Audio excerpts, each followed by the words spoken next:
Con 2024. If you're watching the Comic Hall. Hi, I'm John Beatty, and you're watching the Comics Hall on YouTube. 3. You're watching the Comic Hall of Crew. Welcome to the Post Heroes Con 2024 recap show with yours truly, the Comic Hall crew. We are here. We are back. We are all depressed. We are all sick and disgusted. We are all sad and lonely because this time last weekend we were having a blast. This weekend we're looking at bills. We're looking at real life.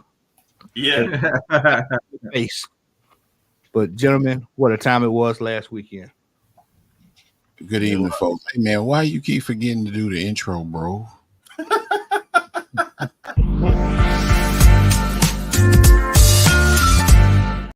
Hey, this, wait a minute.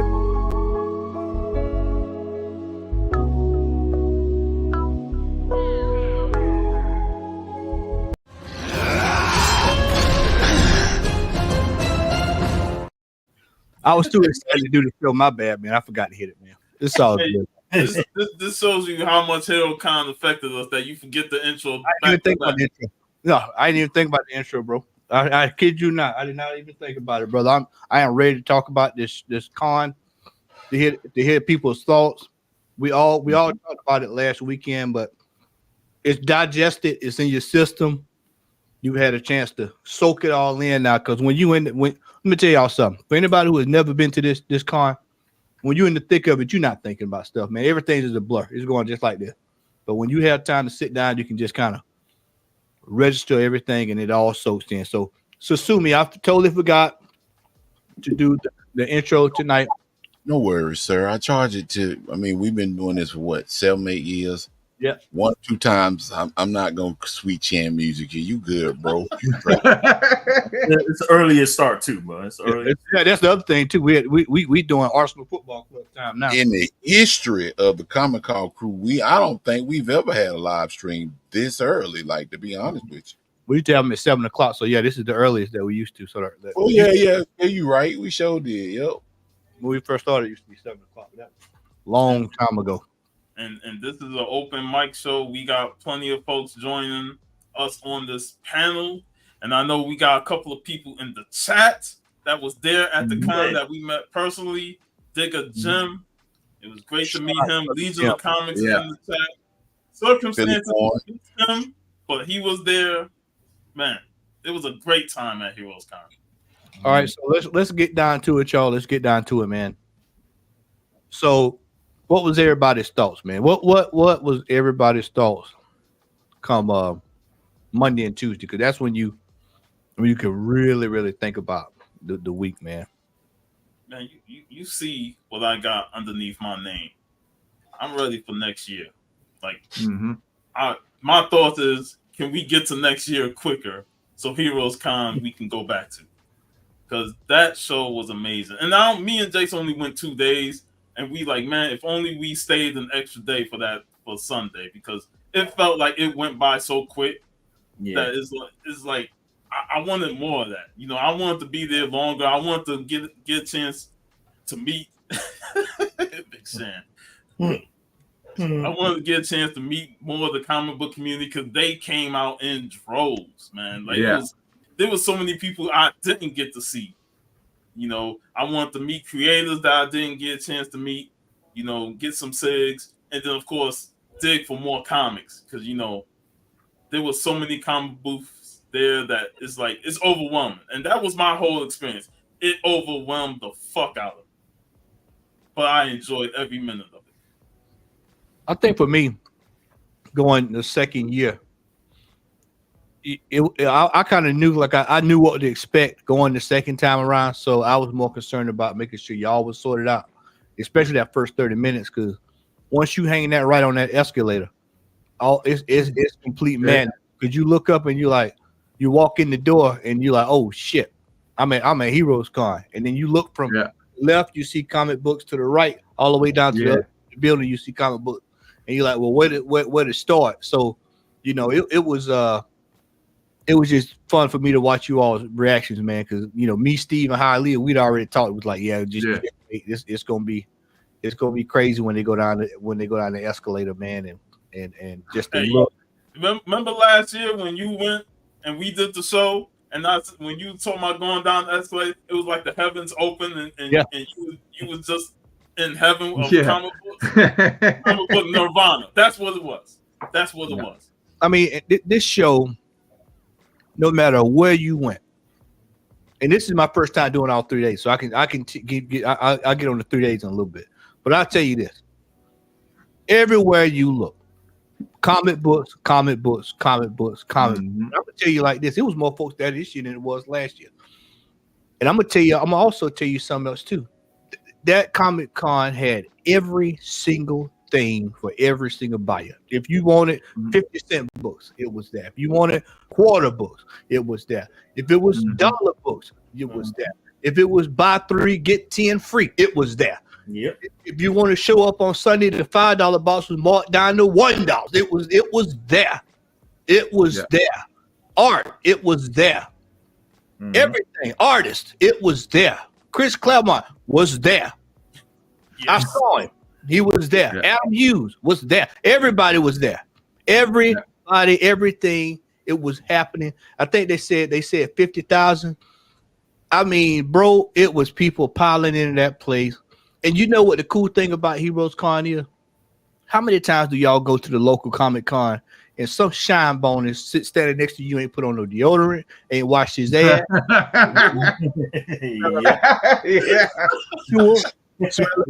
Cologne. He walking around with Halston cologne on. He got the Brute. Hold up. No, he did say Halston. I said Halston. Stinking electric shave, all that stuff. They got it on and it stank. And it ruins the experience. But when you go to Heroes Con, it's spaced out. It's clean. It's organized. You can go through the books. You can look up on the wall. The prices. Did y'all notice the prices were legible? Did y'all notice that? The prices were legible. You go to a lot of these cons, the prices, man, you can't even read that stuff, man. That stuff is on -10 times New Roman. They ticked every box when it comes to presentation, how organized it was. Even the lines this year were organized. You was right last year when you talked about everything was alphabetized and stuff like that, and you could just find shit easily. Man, going through those boxes, you ain't have to worry about a whole bunch of disorganization. You could go through a box. If you were looking for an issue of a book, it was there. It was organized. Matter of fact, I'll tell you how organized it was. There was one dude who literally, if you took a book out, he would go back and put it in the right spot. If you missed a spot, he would go back because he wanted it to make sure that whoever came in, it was organized, you know? I noticed that too, man. Hello, everybody, but I noticed that too. Welcome, Hialeah. Thank you, sir. What's up? But we're about to have a first appearance on here in a second. Before we have that first appearance, we got to do this right here. You just hold tight, brother. You just hold tight. I got something special lined up. We're gonna have a first appearance. I got you lined up. If I can find where I put it. There we go. Comic Hall Crew. There we go. I had to make sure I get it lined up. But I mean, absolutely, hands down. Yeah. What's up, Pete? What's up, brother? Welcome on, Pete. I'm trying to figure this thing out. Sorry, guys. All good.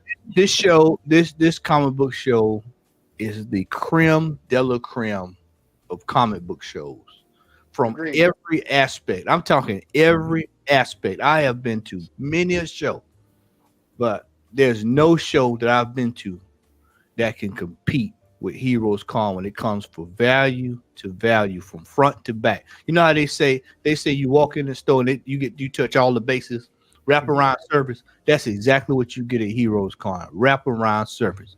Bro, name a show where you could find 3 copies of Lobo in one booth.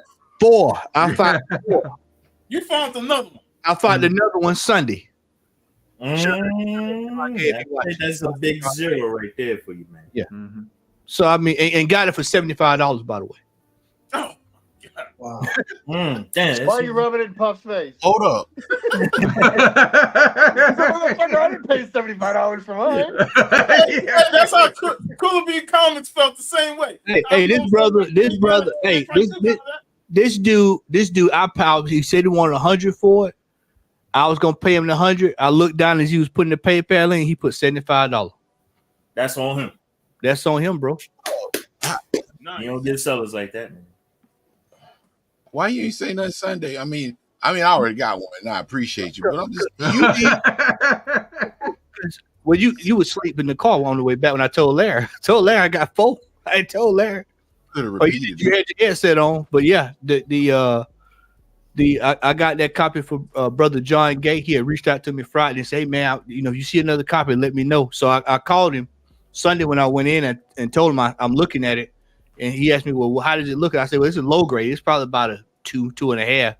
And then he was like, "Well, man, I'm looking at the pictures and this." I said, "Just buy the goddamn book. Just buy the goddamn book. $100. Just buy the damn Lobo." So he ended up buying the Lobo. Like I said, the guy ended up selling it to me for $75. But I mean, just for me, man, this year for me, the value was just unbelievable, man. I had a Shine Bone experience. I had one of these. Let me get him. I had one of these. I had one of those. Wow. So, and I'll give y'all a quick story. So Friday, we get to the show. Friday. And I saw a book that I had been looking for that I wanted. I offered the brother. I said, well, he wanted $57.50. I said, well, I can do 4,000 right now. 4,000 straight up right now. 4,000. 1, 2, 3, 4,000 straight up. He said, "No, man, let's just wait, man, and see, and we can see how it go, and let's see, Immediately after that, I said, "No problem." So immediately I turn around, I make a right, and I look to my right, and I end up landing the big book of the day right out the gate. Right out of the gate. Let me tell y'all something about this show. This show, sellers ain't got no room to be lollygagging. No. There's no room for lollygagging. No, there's too many books, man. Everybody's selling shit. Too many vendors. Hey, if you mess around, you're gonna be singing Hall & Oates, out of touch, out of time. Same seller came to me Sunday and said, "Hey man, are you still interested in the book?" I looked at him and said, "Brother, you asking me that 3 days into this show? You asking me to buy this book for you 3 days after I've been to Heroes Con? You know what's in this place?" How many days, man? 3, 1, 2, 3. And you ask me, are you still interested in buying this book? Too late. It's too late, bro. Too late, man. It's too late. But I'm here to tell y'all, man, if you have not experienced Heroes Con, I know a lot of folks were saying, "Oh, I can't do Father's Day. Next year is not on Father's Day." Nope. No excuses. The week after. Hey, what's a better Father's Day? I'm coming to you. I'm gonna tell you. I'm gonna tell y'all this. Going forward with me, I'm not gonna have any mercy on anybody that jump in this chat, leave a comment. That I see comments on the internet say, "Well, I can't find these books. These books are not available. They're not selling these books." I'm not having it anymore with that because I know they're there. I've seen it. We all have seen it. See, it's one thing for me to say it last year, but now you got a whole pound that has experienced it. I want to touch up on that. Hold on, Holly. Let Al go and then you. By all means, Holly, you take the floor, and then I'll, we good, bro. All I want to say is, did me and Matt overhype this thing? No. No, It's more. Live up to the hype. Yeah. It's way more over to that. I'm already ready to fast forward to next year's Hero Con. Yeah.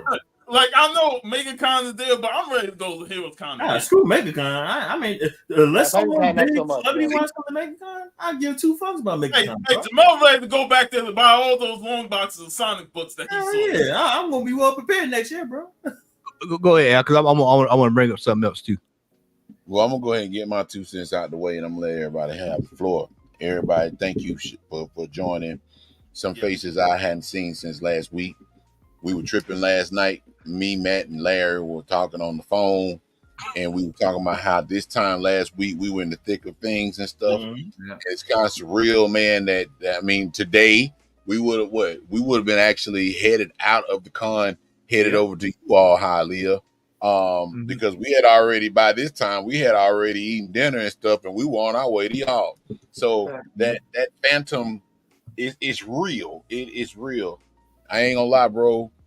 No homo. I miss y'all boys, man, because it's like, dude, we had a good time. We had a good time. We had a really good time, man. And we talked about that on the way back to Georgia and stuff. But I'm gonna say this. Hialeah, you, Steve, and Matt did not. And we talked about this while we were up in the con. Yeah. It's like, man, they weren't exaggerating. They were not lying. It's like, dude, this con is everything a comic collector wants. And just like Matt said earlier, if you in the El Cheapo, 50 cent, 25 cent, wait till Sunday, you'll get it. If you're in the dollar bin stuff, that was there the whole weekend. If you're in the high-end books, that was there the whole weekend. If you're in the pops, they even had that.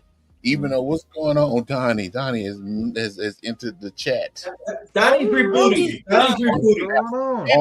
didn't walk out empty-handed. He did not walk out empty-handed. Donnie definitely None of us did. None of us walked out empty-handed. Look at that. Look at that. He's about to tell it. But let me just say, Donnie's ready to go. if Shit. man, I got look. Hold on. Daddy's got a stack out. Since we're comparing stacks, and I'm gonna go ahead and finish what I had to say. That's my Heroes Con stack. So yeah, we stacking it up tonight. But the best way for me to explain Heroes Con, if you have not been, make it your business in Charlotte, North Carolina, the week after Father's Day next year. Heroes Con is the Costco of comic book collecting. I said it. Yeah. Yeah, ain't it, Jeff? Bro, it's some of everything in Costco, some of everything in Sam's. Bro, if you go to Heroes Con and you do not find anything there and you claim to be a comic book collector, there is something wrong with you. There ain't nothing wrong with the con. There's something wrong with you.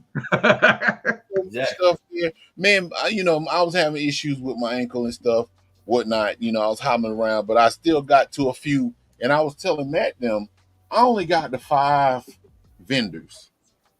5.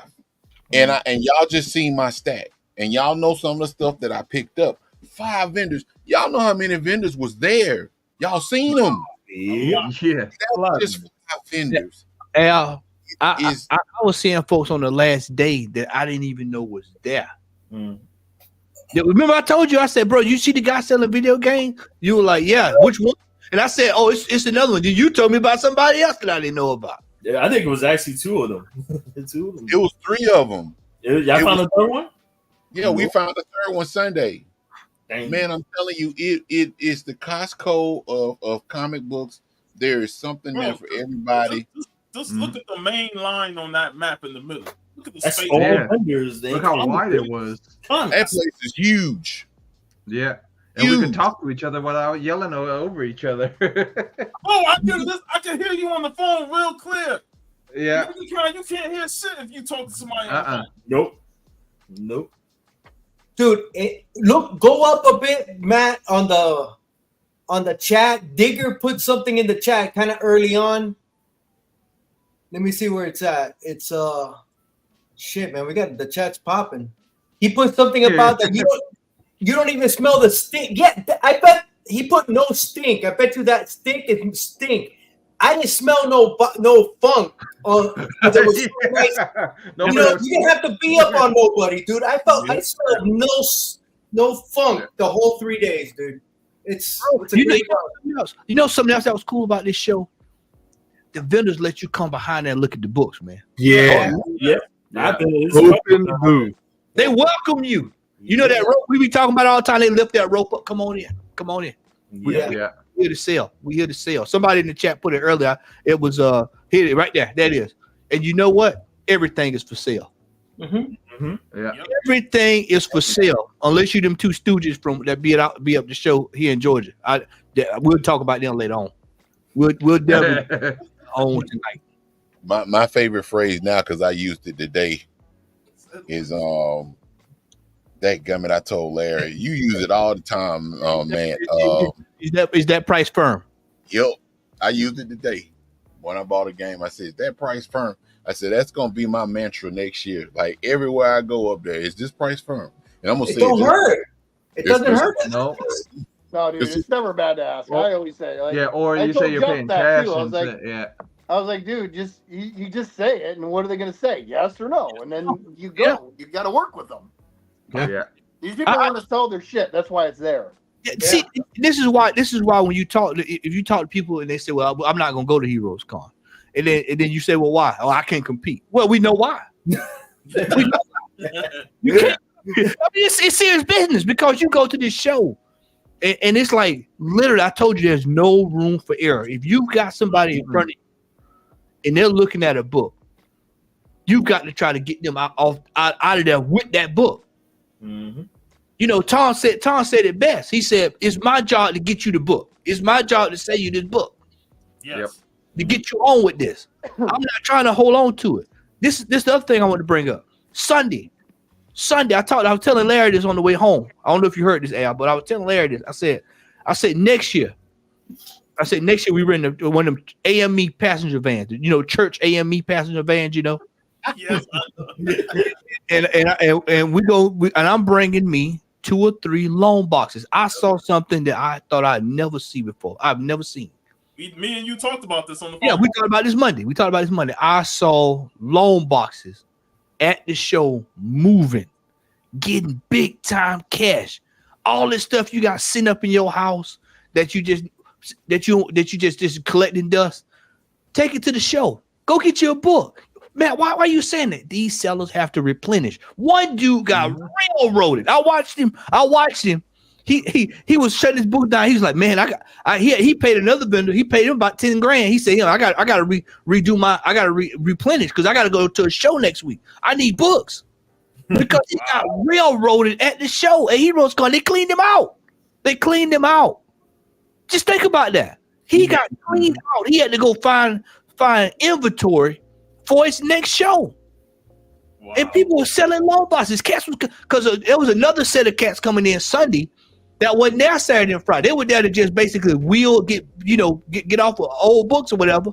And so I saw cats just dragging carts and stuff in, rolling around, and dudes just, oh, hey man, what you want for that box? Original art. I saw this one cat. I bought a piece of art. I'll show it to y'all later on tonight. But I was standing there with this, just looking, and this guy just rolls up with an art book. And the seller who I bought from is looking at the book. He's flipping it about midway through. He just threw his hands up. He said, "I'm willing to offer you $41,000 right now up front." And I just said, "Holy hell!" And when you hear them kind of numbers thrown out, you're like, "Well, what?" Dude, they down there working the deal. I'm telling you, man, I see money moving this weekend. I'm telling you, more money was moving this weekend in a strip joint up in Atlanta on a Saturday. I mean, the money was moving. People were selling. I mean, it was all bets off. Nobody was no lollygagging. It was none of that foolishness. Like I said, it was 1 or 2 stooges there, but for the most part, they stuck out like a sore thumb. I told y'all, what I tell y'all on the show before we went into Heroes Con, I said those individuals will look so foreign. You're so foreign, and then you go back by their booth and you don't see nothing. You might see one book moved off the shelf. Those be the dealers that come in with a lot of shit, but they got their high prices on there, and they don't want to haggle and go down.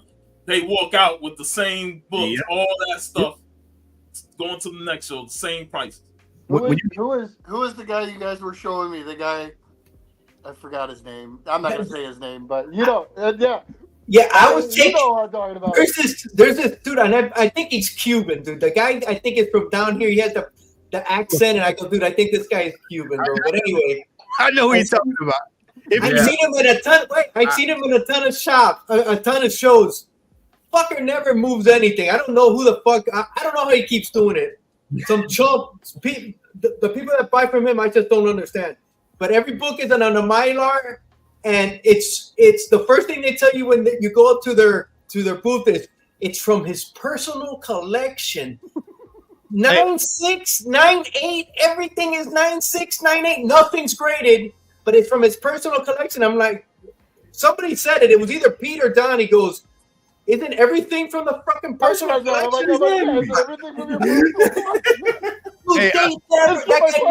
I never see that guy sell anything, dude. Hey, Hialeah, it's a desgracia. It's a desgracia. Yeah, it's a desgracia. Una desgracia. Una desgracia. What the? Hey, man, it is absolutely.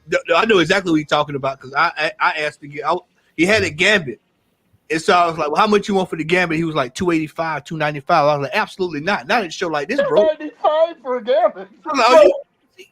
I was showing Pete a book. Listen to this. You remember the classic Captain Marvel, you know, when he's in green and all those, you know, that run? Yeah. Dude, it was like a number 4, a number 5.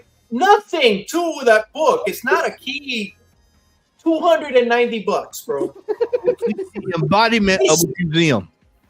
Pete saw it. It was either Pete or Donnie. I know. I was just pulling out books. I was pulling out random books. $290, $150, $160. I'm like, what the fuck, dude? And you see those prices, and the only thing you're gonna do is walk away from his booth empty-handed. Don't waste your time. Don't waste your time. He said to me when he walked up, he's like, all the prices are negotiable, just to let you know. I'm like, well, shit, I hope so, bro. I hope so, yeah. Yeah.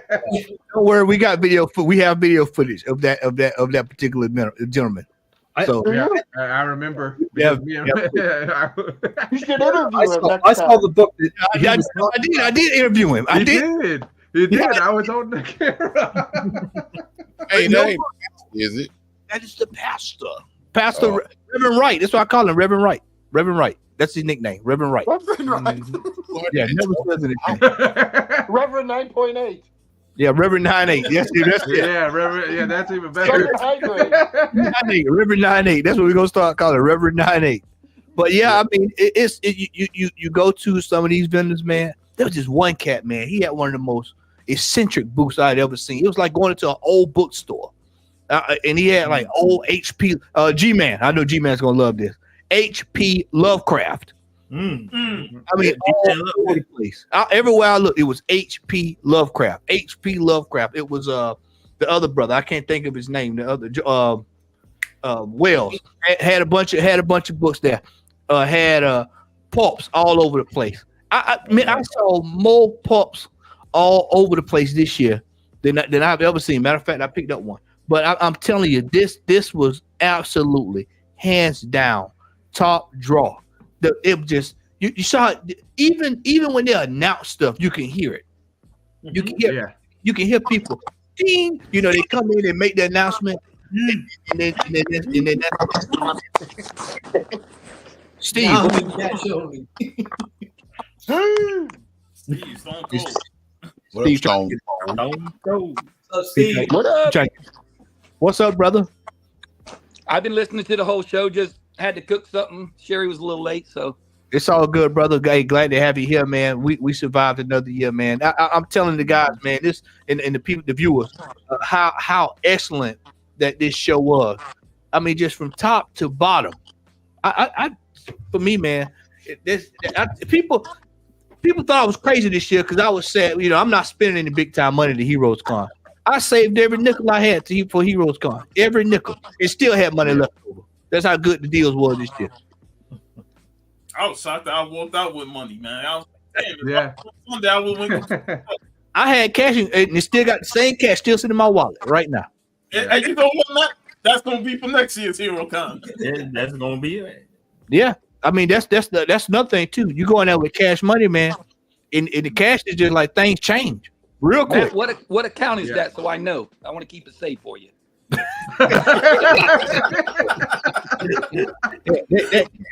that cash, man. I'm telling you, that cash talks, boy. It sure do, man. It talks. It talks, and you can get some big time deals, man. But you know what? I was telling Al and Larry this yesterday. The prices were so good that on even on some of these books, I didn't even have to haggle. The prices were so good. Mm-hmm. I said, just take the book off the shelf, man. Well, man, I can do 50. I'm not going to stop you from it. I'm not going to stop you. You know, Yeah, a guy was trying to give me change back. I'm like, man, keep that goddamn change. Exactly, man. What's up, G-Man? But, G-Man got to be there next year. He got to. Yeah. G-Man and Remo. We need Remo. Yes. We need Remo. G's gonna shit his pants, bro. G's gonna Shit his pants. What are you talking about? Shit. We're gonna have to give him a sedative straight off the bat, a sedative, because he'll be going over here. Hey, remember when I said walking into Heroes Con and seeing these booths, sensory overload. It's just so much.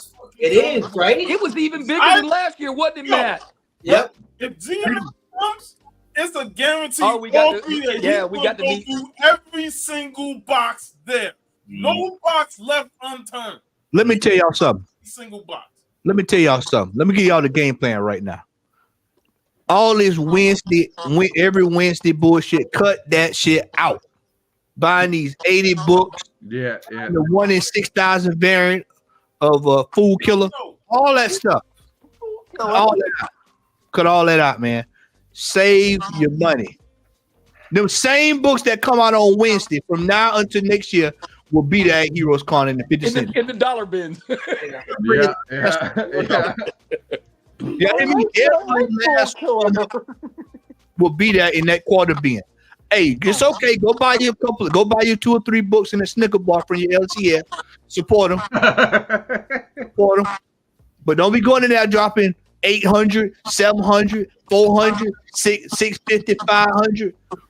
No, it's unnecessary.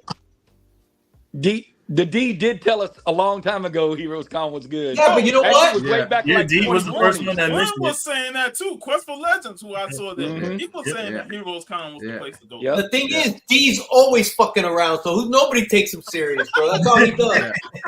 And we finally met him in person. Lied to us saying he wasn't coming, and he ended up coming. Yeah. So Jeff, man, what are your thoughts about Heroes Con, man? Like I said, sensory overload, and like on Friday, Matt calls, and I'm thinking, it's a rare Vampy book. I didn't think it was one of these, one of these. So, yeah, Matt ended up finding this after the Claremont line. Hey, that's another good thing about the con. Everybody knows what everybody likes, and everybody got like. I was telling Jace, I seen Sonic books, and Jace went there and got all of them. Yeah. Well, Matt was the MVP. Matt was in. You for blowing sure, up all our like, phones. Yeah. Hey, he called me like, "Yo, send me Jeff's number. I need his number." I was sitting right next to him. He goes, "Go to IO 600. Matt got something for you." Stu, Dr. Doom. Great to see you, bro. Yeah, it was good, man. It was good. Steve, let me ask you, Steve, what was your thoughts, man, going this year? Second year. Well, it was better than what I thought. I was worried about our room, the house, because I didn't know. And then after all that went good, but the con itself was great. I don't have nothing to say bad about it except them hard concrete floors killed my feet. Yes. God dang, my feet were sore for like a couple days after. Like Brian said, like misery from that lady. Oh yeah, Brian, he sat down the most. Yeah. Man, Hey man, hey, you gotta next year, Steve, man, you gotta wear we gotta wear work boots. Yeah, dude, I need to. Vortex on. What are the ones you put inside there, Hialeah? The soles that you put inside. Dude, I wear the copper fit. I got those knee highs. Copper fit. I got the insoles from Walmart. I got everything. Yeah, the insoles. I had just there one. used to be insoles everyone put on in there to keep. And I take some Advils before I go to the con, dude. Just to But you didn't say a damn word about your feet hurt, Miley. Yeah. Like, what do you do? I do all that shit. Yeah, Friday was good, but Saturday was a pain, man. Yeah, so fellas, let's I'm glad let's segue into that. So let's go to Saturday. So Saturday, because Friday is quiet. Friday's a quiet day. Friday's a very quiet day at the con. Very quiet. So what was everybody's thoughts on Saturday? here's the thing. My goal going into Saturday was to get all my SIGs within the first 3 hours, and then hit up booths and stuff the rest of the day. So I went straight to Roy Thomas's line, and I stood there, and then halfway through, in the middle of the line, they came out and said, "Oh, he's got a panel at 11." And I was like, "Fuck, why gotta be so early?" You know, right in the middle of the line. So by the time I got to the front, I was the third one in the front. He got to go to the panel. The guy there said, "Well, we're gonna hold your spots. You know, gave out tickets. You're gonna hold your spots." So I go around. I meet Chuck Brown. I got a signature from him. I got him to sign my Bitterroot, the Purple Rain homage. I met a couple of members of the comic community, and I went to the Comics Curing Cancer booth. You know, awesome booth. Shout out to Rob Faststacks, Legion of Comics, and all those guys. DJ Links, who we'll talk about soon, because I shared the video of him getting a major grill in the group chat, so I hope y'all saw that. Mm-hmm. But I went back to Roy Thomas's line, and this was about quarter to 12. And the line was there. I'm thinking, okay, I'm gonna be back in the front again. No, they put me in the middle of the fucking line again. I'm like, what the fuck? So me and the guy who was in front of us, it was me, another dude, Dr. One of the Comic Fiend members, I forgot his name's tripping on me. But the old guy that was in front of us, he was flipping the hell out. Yeah, he was so Jace was with me. He had to go sit down, and he had to go, you know, do other things. And Roy Thomas didn't come back till like 12:15. And even then, Matt, you remember Black Wolverine, who we met on Friday? Yeah. Man, he was in front of us, and I was like, "Wait, where he was in the back of the line. Way in the back of the line. We saw him during the time we was walking around. So I'm like, "Hey, how did he get here before us?" So, you know, by the time I got my signature, it was pretty much 1 o'clock, and I was like, "Damn, that's 3 hours gone." I only got one extra signature because the others, Joe Jusko, he didn't get there till late. Luckily, Jeff was standing in line, so he got the signatures for me. Yeah, but at least you weren't there when I was there, because we ended up moving all the way across where Glenn was, and they moved us back. So yeah, and that would have been the nightmare if I was still in that line waiting. Yeah. And then, you know, Jenny Frizen, her booth didn't get started until 12. So it was like by the time I got off of Roy Thomas line, her line was super long. So I was like, man, fuck it, I'm going to go sit down. My 3 hours. That baby up. Yeah. But overall, I still enjoyed the experience. Jace, what about you, brother? Oh man, it was awesome, man. Like, I said it from the first day when you interviewed us. I said it just this one day. It's better than all the Make Cons we want to talk about. All the Make Cons. Hey, but as bad as Heroes Con Saturday was, y'all said it wasn't nothing compared to. No, it was nothing compared to MegaCon at all. MegaCon on Saturday is a disaster. It would be hard for you just to walk through a crowd, man. Like, dang, so many people walk by you. You got no breathing room. Like, yeah, you can't even look at books or hardly nothing, man. You got a pair around your shoulder. Or cosplayers with big weapons. Oh. Like that's why they call it MegaCon, right? Yeah. It's megarly over busy. Yeah, it is. Yeah. And it's not because of comics too. It's not because of comics. It's because of celebrities. Especially so you have anime, all the cosplay. Yeah, well, that's the problem with that's what I've been saying, man. With the problem with these shows, man. Like I've been going to shows since early '90s, late '80s, early '90s, and dude, they're so different now. I don't want to say it's bad because it's mainstream, but it's too much. It's a little bit of everything for everybody, which is nice, but it's bad for us. Yes, because we're here for the books. Yeah. We're here. We're going to a comic book convention for a comic book convention. Mm-hmm. I'm not going there to meet the cast of Saved by the Bell. Right. Yeah. You know, ain't in it. Yeah, I want to buy comic books. I'm coming here with cash, and I want to buy some books. So that's the problem. That's what Heroes. That's why Heroes Con's good. There's a couple other shows. That's why I'm sure we all go to the little shows too. That's why we all do better at the little shows. Yeah. because they don't have as much invested in order to be there. You know what I'm saying? People can't sit there. Dude, you know how much a booth is at C2E2 in Chicago? Take a guess what a booth costs for the weekend. At where? At C2E2. Oh, 3,000. Over 3,000. I just guessed because you. That's just to get the booth. That's not including your hotel, your gas, your partner you have to have because you got to go take a piss and eat. All that stuff, dude. You're talking $6-7 grand. So that means you have to give away $6-7 grand worth of product just to be there. So it's like, what? So of course nobody's gonna haggle on a price. Nobody's because they're giving away everything just to be there. And that's, I said, like, as shitty as that is, that's not my problem. I'm here to buy books, and I'm here to get a deal. You know, but that's the logistics of these cons, and it's like that's the hard part about them. Steve, check your audio because I'm here clipping. Yeah. Toss your head. You got your AirPod in? No, it's right here. Put your AirPod in. See if it stops.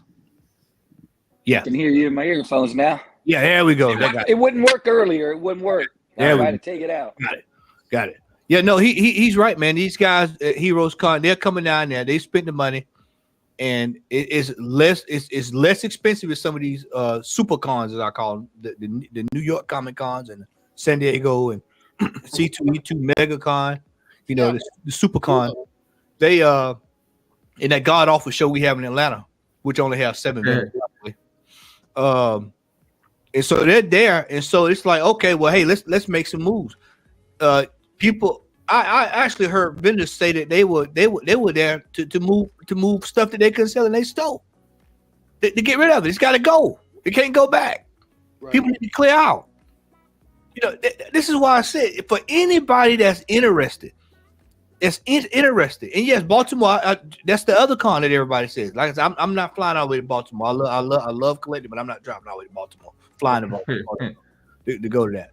But they say that that's the other top-notch con as well.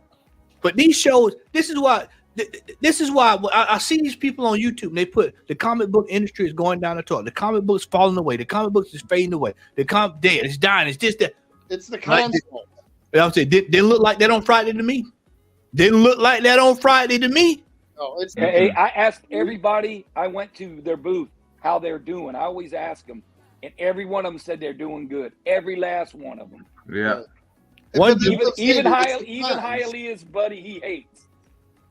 Mr. 9-8. They're too greedy. Mr. 9-8. The venues are too expensive. They're charging too much money for people to be there. It's not. When you're trying to sell merchandise. That's like I said. That's why everybody's going there for like the autographs and stuff like that. And people are getting raped for that too. No. They're charging way too much for this stuff. It's insane. Uh-oh, you heard that from Digger Jim, baby. Go he said both people are close together and you smell the funk. Oh man. Yeah, we're good. Yeah, I'll take Heroes over that. We'll pass. I'll take Heroes. Man, what do you think of con, sir? Donnie, what'd you think, Donnie? Give us some. Let's hear from Donnie. I ain't heard from Donnie. What did I think? Yeah, what did you think? We'll show this again.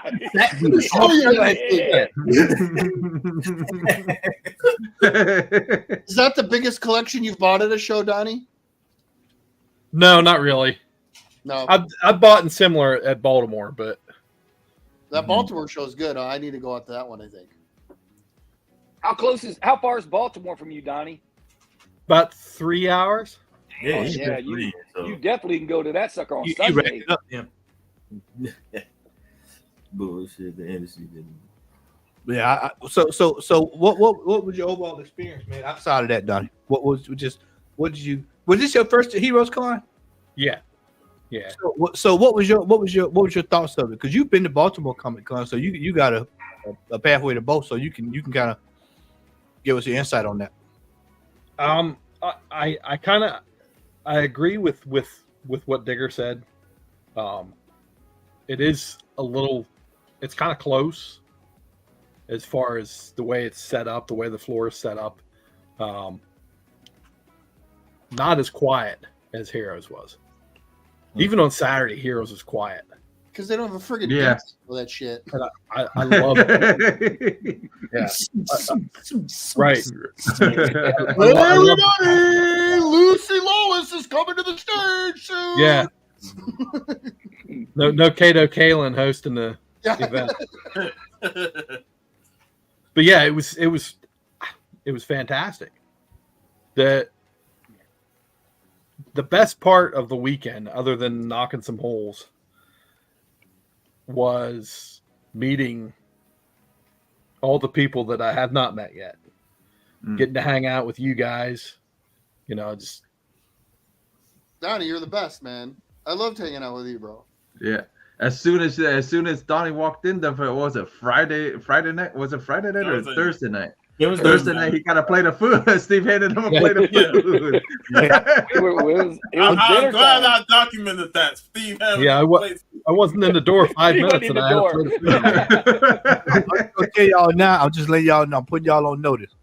When G-Man show up next year, it's gonna be live. Oh yeah. Live. Yeah.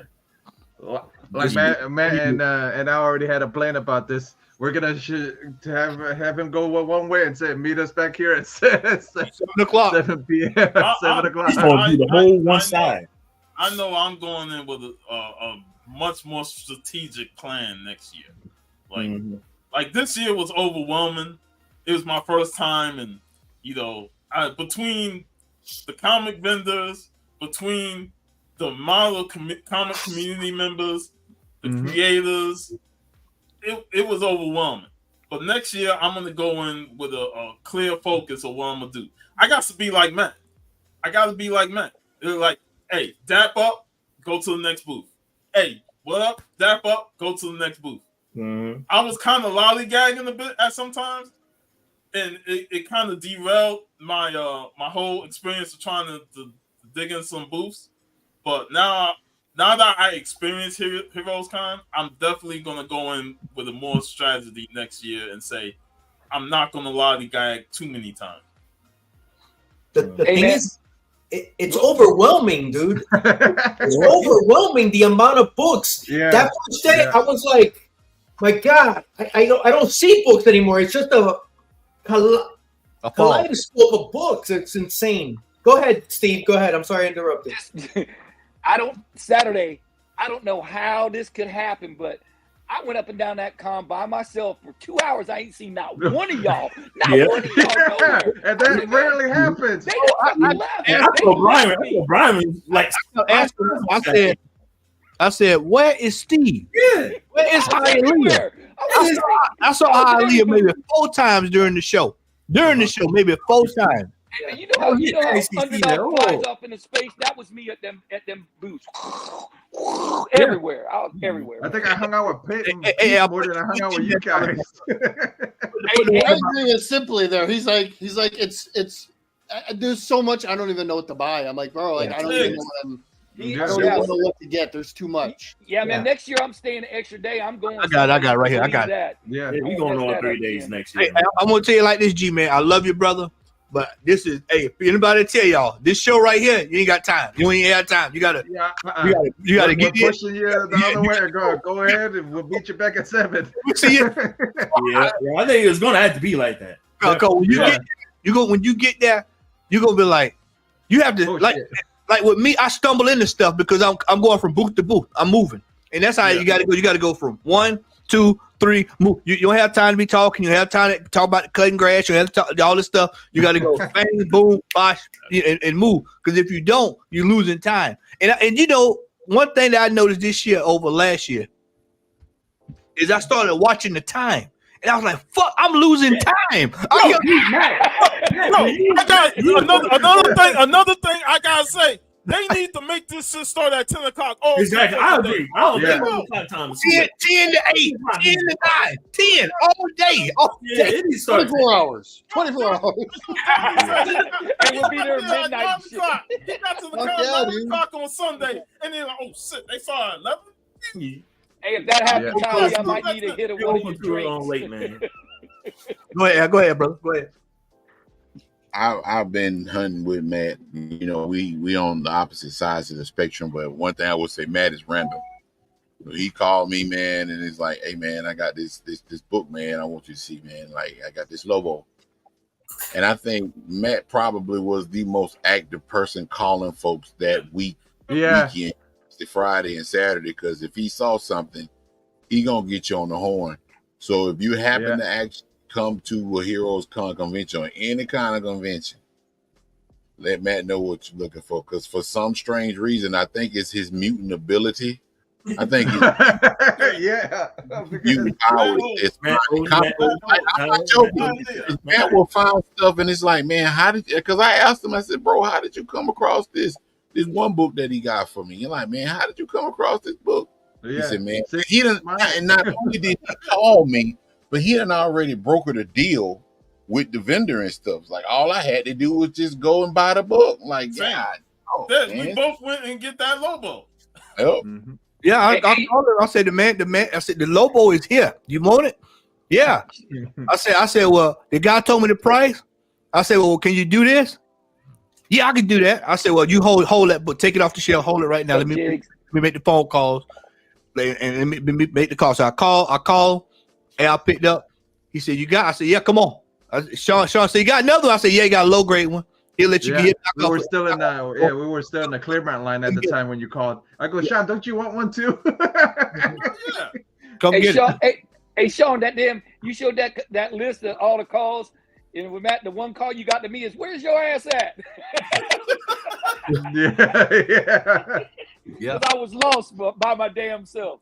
That's what I'm gonna have to do, Jim. I'm gonna have to get the VIP. I'm getting VIP next year, all 3 days, man. Yep, that's exactly the plan for next year, because Jim told us that Sunday, and I said that next year I'm getting the VIP, and it works well in 2 different ways, because then you can go, if you need to go to an artist first thing in the morning, you can get to that artist, get in line, or you can get in. Get it over with. So what is it? So to explain what the VIP is for us people who don't know. So the VIP basically allows you to go into the show 30 minutes early before everybody else. So you don't have to wait in line, or you don't have to. And the line, and I would say the line moved really well going in, so it wasn't a big deal. Yeah. If you want to get in, get settled, and kind of just start scoping stuff out already, then you can go ahead and go in. It's only like a $25-$30 difference. So I mean, it's the value. It's all 3 days you can do that too. By the way, you can go ahead early for 3 days. So for me, that's exactly what I'm getting. Yeah. Is that pass to get in there? So Fast pass. Yeah. Hey, I didn't go Sunday. How good was Sunday, y'all? Tell me about Sunday. So Sunday for me, I know Larry might hop on, he might not, but I can tell you this: Larry, we left the house Sunday. Larry said, "Yeah, man, I'm done, man. I'm just gonna pretty much." No, it was sad that y'all left the house and you said you're done. I'm gonna be pretty much chilling, man. He said it's Sunday too. Yeah, he said I'm gonna be chilling, man. First thing I look up, he in a car. He said, "The man says 50 for $1. I gotta go find 50 books." So then he ended up leaving him. Then he finds about 50 cents.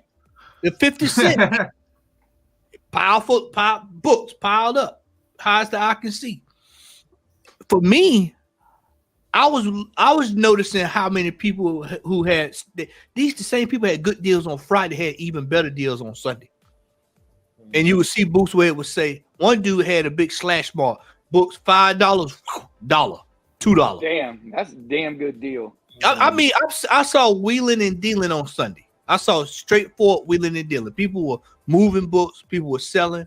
Tom was busy over there. I looked at Tom, stopped and talked to him. He was busy. Dave was busy. You know, Goldberg, they stayed busy over there. Goldberg, he was busy.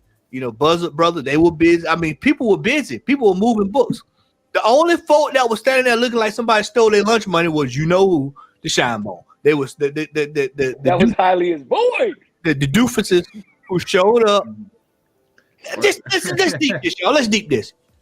You spent a whole weekend. You done drove up there to put all that money, hotel, food, all that good stuff. Sit. What food sits for 8 hours and don't sell nothing?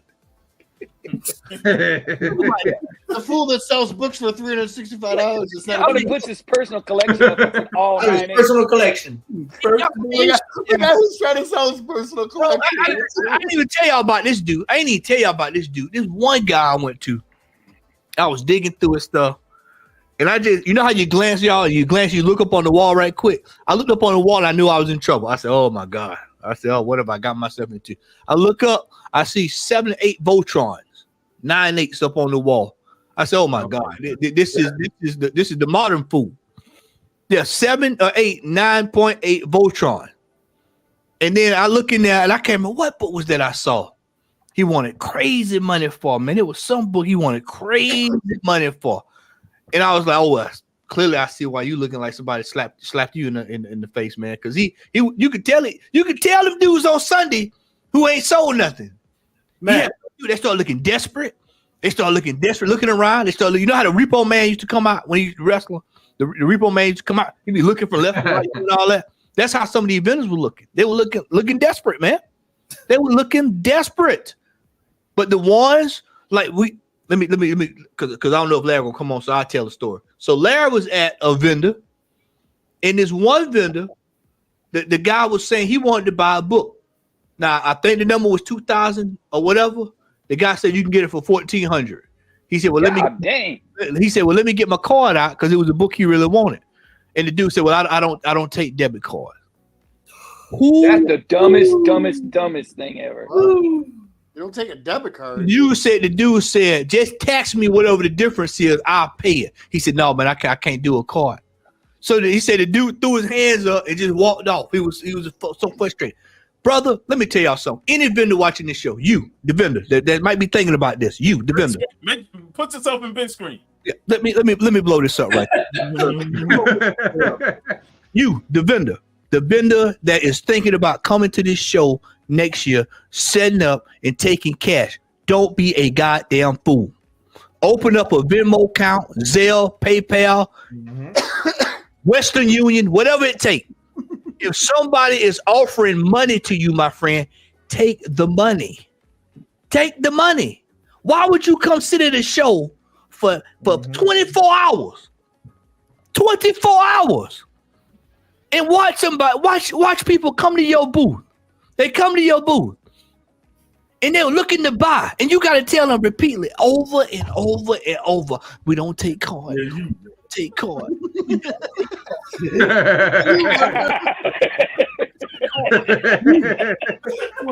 you vendor.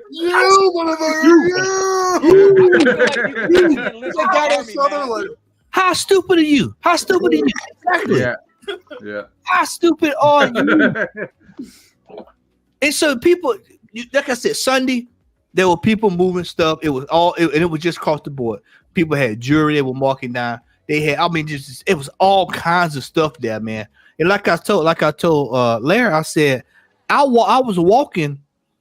I was walking, and you know how you just walk and you get to a pier. After a while, you just start walking. You just like, let me go see. Let's go walk around. Let's go look around. So I'm walking around looking. Then I hang a right. And I'm like, whoa, what is this brother doing over here? This dude had a boot like it should have been way up at the top. I look up there, Golden Age galore. I was like, bro, wait. I looked at the dude and said, bro, you been here all weekend? He was like, yeah. I said, all weekend? He's like, yeah.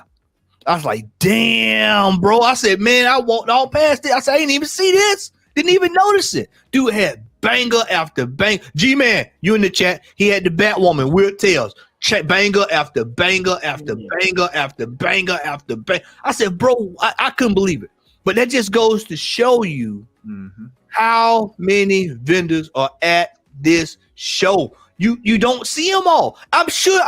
There's no way I saw all the vendors, bro. I didn't even know there was a second concession stand after Larry told me. I said they got 2 concession stands. He said, yeah. Till Jeff told me same thing. I said, what? Yeah. He said, yeah, man, it's back in the back. Hot dog. I said, what? 2 concession stands. I couldn't believe it. I've never seen the back of the wall at Heroes Con. The back wall. I've never seen it. That's how big it is. Never seen it. The thing about those concession stands, they were never even packed because they had all the places to eat outside too. So yeah. And they take your credit card on. And shout out to that place that had them good ass turkey sandwiches. Cause them sandwiches were hidden, boy. I mean, that thing came in the clutch for me and Larry, boy. The food was actually good. It wasn't actually shit. And it wasn't like $20 to eat either, man. You could eat with for $10. You got something. Hey, for $20 at MegaCon, you get a little pie of fucking Papa You John's. get nothing. You get nothing for $20. Hey, Sean, I got 2 pieces of pizza for $10. Man, shit, one of them at MegaCon would have been $14 and $28 at There was a $10.99 one too. At that, you didn't bring a $10.99 like that. At some of them shows for what they be charging. I never forget Xavier over there spending big time money on French fries or whatever it was. We was at the Atlanta. I was like, how much? He was mad at hell. He said, man, this shit. You were mad at hell about that, boy. I remember. Yeah. But it was top notch, man. It was absolutely top notch, man. Sunday, if you can afford it, do all 3 days. You're gonna get the full experience. I'm staying. He got we staying all 3. Yeah, I already put my days in too. All the way until Monday. Days in, Jeff. I already did. All the way I don't until gotta Monday. worry because my boss was there. I know I'm off. I bought him a book. I bought him the Fighting 5 book because his card wouldn't work, and he wanted the first. He giving you another raise, man. Yeah, hey, he wanted the first Peacemaker, right? So he goes, "There's never none anywhere." So I go directly and find one. I got that shit in my hand. I said, "I got a Peacemaker in my hand." He said, "Where are you at?" He came directly over and his card wouldn't work. So I bought it for him. He ended up paying me back so I can get no raise.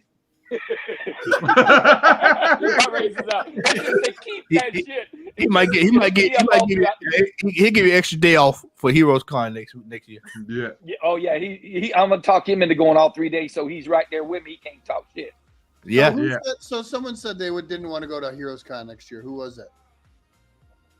I think it was me, but I've already changed my. I've already talked to the missus, and we're not doing the road trip next year. Next year, we're flying straight in. We already looked up. Hey, this is what you do for anybody that's flying in. If you worry about, you got a lot of books that you got to bring back. G-Man, this is your suitcase. Hey, do like I do when I go to Ohio. When I go my business trip, if I go to a spot and load up, I just FedEx it right back to the house. 2-day shipping. Yeah, I know they have a FedEx place there at the con too. Yeah. I did not know that. Really? That's gonna be Yeah, they have a FedEx place set up there at the con. It's up in the. It was up in the little.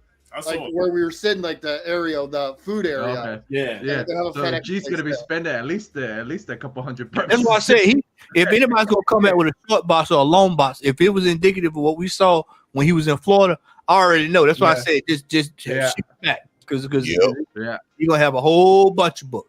Man, I knew you was gonna say that shit, Hialeah, because I already looked at flights just to check.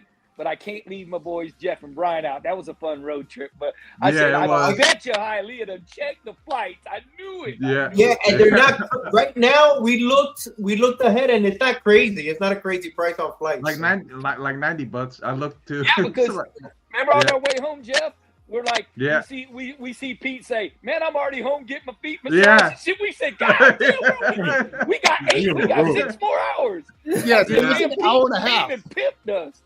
I'm so glad I got TSA pre-check. I should have left a little earlier. I shouldn't have been hanging out talking to you guys in the morning. Yeah. We were saying that, Pete. We were saying like, yo, we were 2 hours in that. And I was walking there, and they're over the intercom. They're like, "Welcome to the second busiest airport in the United States." And I was like, Atlanta's number 1, right? I made it in time, and I got out of there. I was home in like an hour and a half. I was like, "This is sweet." That's great, man. That was nice. Yeah, I gotta say one thing. The one thing that was the best part for me, and I'm just talking to pretty much everybody. I really got to have a little moment with almost everybody. Not everybody. Mm-hmm. I didn't get to really hang out with Jason enough. I wanted to hang out with you a little bit more. I would have liked to have a little bit more moment with you, but I felt like I got a little moment with everybody because this is you guys are all new to me. You know what I'm saying? Right. Most of you guys are new. Like we hung out in Orlando, but I didn't really get the chance to really hang out and have moments with people, but it was really nice to have some moments with everybody privately like just Right. kind of like hanging out, talking a little bit. I really like the house idea too. The house was really great. Yeah. Steve, even though he just said fuck off and left. But I was trying to get emotional here, and Steve's like, I'm out of here. No, but it was. Wrong button like he always does. Probably. I did like the house idea. I don't know how anybody else felt about the house. I loved it. I loved if it was a good Loved idea or not, but I think the loved it. house was a great idea. It was nice to have a party house There kind he of is. that everybody kind of was able to hang out at. I thought that was really, really Oh, great. I I'm loved glad it. you guys, the hall, the crew came out and got to hang out in the house too. So that was really nice. I really enjoyed that. That was my favorite part. Yeah. Damn, now my earpiece ain't working. Damn it! If it starts working, tell me, Matt. Will do. It might hook back up. Yeah, man. I didn't hear that first part. What happened? As soon as that Pete goes, my favorite part, my shit just boom. I shot off the damn thing. I just said I would quick recap. I just said the house was great and be able to have moments with everybody. Yeah. I got to have a little bit of moment. That was my funnest part was when everybody came over and we was all everywhere just watching TV, playing pool, playing games. That was fun. That's it. And it never felt crowded. It never felt crowded. We had there was enough. There was so many rooms. Everyone's in different locations. Everyone's in different locations. We could have brought more members of the comic community over and just have a ball. That's what I'm saying. Like, I really like that. I thought that was really great that we had a nice big house that was roomy and not everybody felt like they were on top of each other. Yeah, man. Hey, I gave them all good grades because might want to go back. So I said nothing but nice things, and anything I wanted to say, I'm waiting till 2 weeks before it registers so I can talk to them and say, if the air was cooler and we had some good beds up top, we would be fine. Yeah. Right. Yeah. The location was great too, man. The location was great. Yeah, man. We was letting out a quiet. Steve, you and Hailey as girls, man. Yeah, the wives, they did their thing. Yeah, man. Hey, Sherry goes, I was cooking. And she goes, Jane was cleaning. We were like, man, it was just perfect. What I like to do. It was definitely perfect for us. We didn't have to do much. And let's show Hailey some love for cooking them burgers, man. Yeah, dude. It was awesome. Hailey was out there. We should have done it on the barbecue, man. I'll do it better next year, man. But yeah, that was a blast, dude. It was a pleasure, man. It was a pleasure. I loved it. It was last minute, man. Between the pool table being downstairs, shooting pool, the dominoes and cards being played, watching the hockey game, and just having a blast hanging with you guys. Hey man, when we got the Panthers up 3-0. Now we got Game 7 this weekend, bro. They might lose, bro. It's not looking good. It's not looking good. Yeah, man. It was great, man. It was great, man. And I enjoyed it, man. I enjoyed riding with Al and the guy. We get up, we go to breakfast, make the plan. We had beautiful scenery at IHOP. If you know, you know. And man, it was a blast, man. The fun part was getting there Friday and just seeing everybody getting prepared and everybody's just the anticipation of going to the show. The video I posted, when we got to the con and stuff, of course that video where you was talking about we're here and stuff, that was legendary. But then the Roscoe and his dad, meeting them, that was awesome. Naaman, he walked right by me. I'm like, oh shit, that's Naaman. Hyde, Leah, and Metalrock, 2 Cubans in the one cup. Yeah. Well, I made some friends. I made some friends. I met this brother on I don't know if you're watching or not, man, but I met this brother by the name of Brian, man, and it was just like it was just like meeting Rico. It was like meeting Rico again. And it's just like, bro, it's like, man, this show, you find so many like-minded folks across the board, whether it's collecting, other stuff, man. It's just everybody's there, and the people are nice. The vendors are nice. The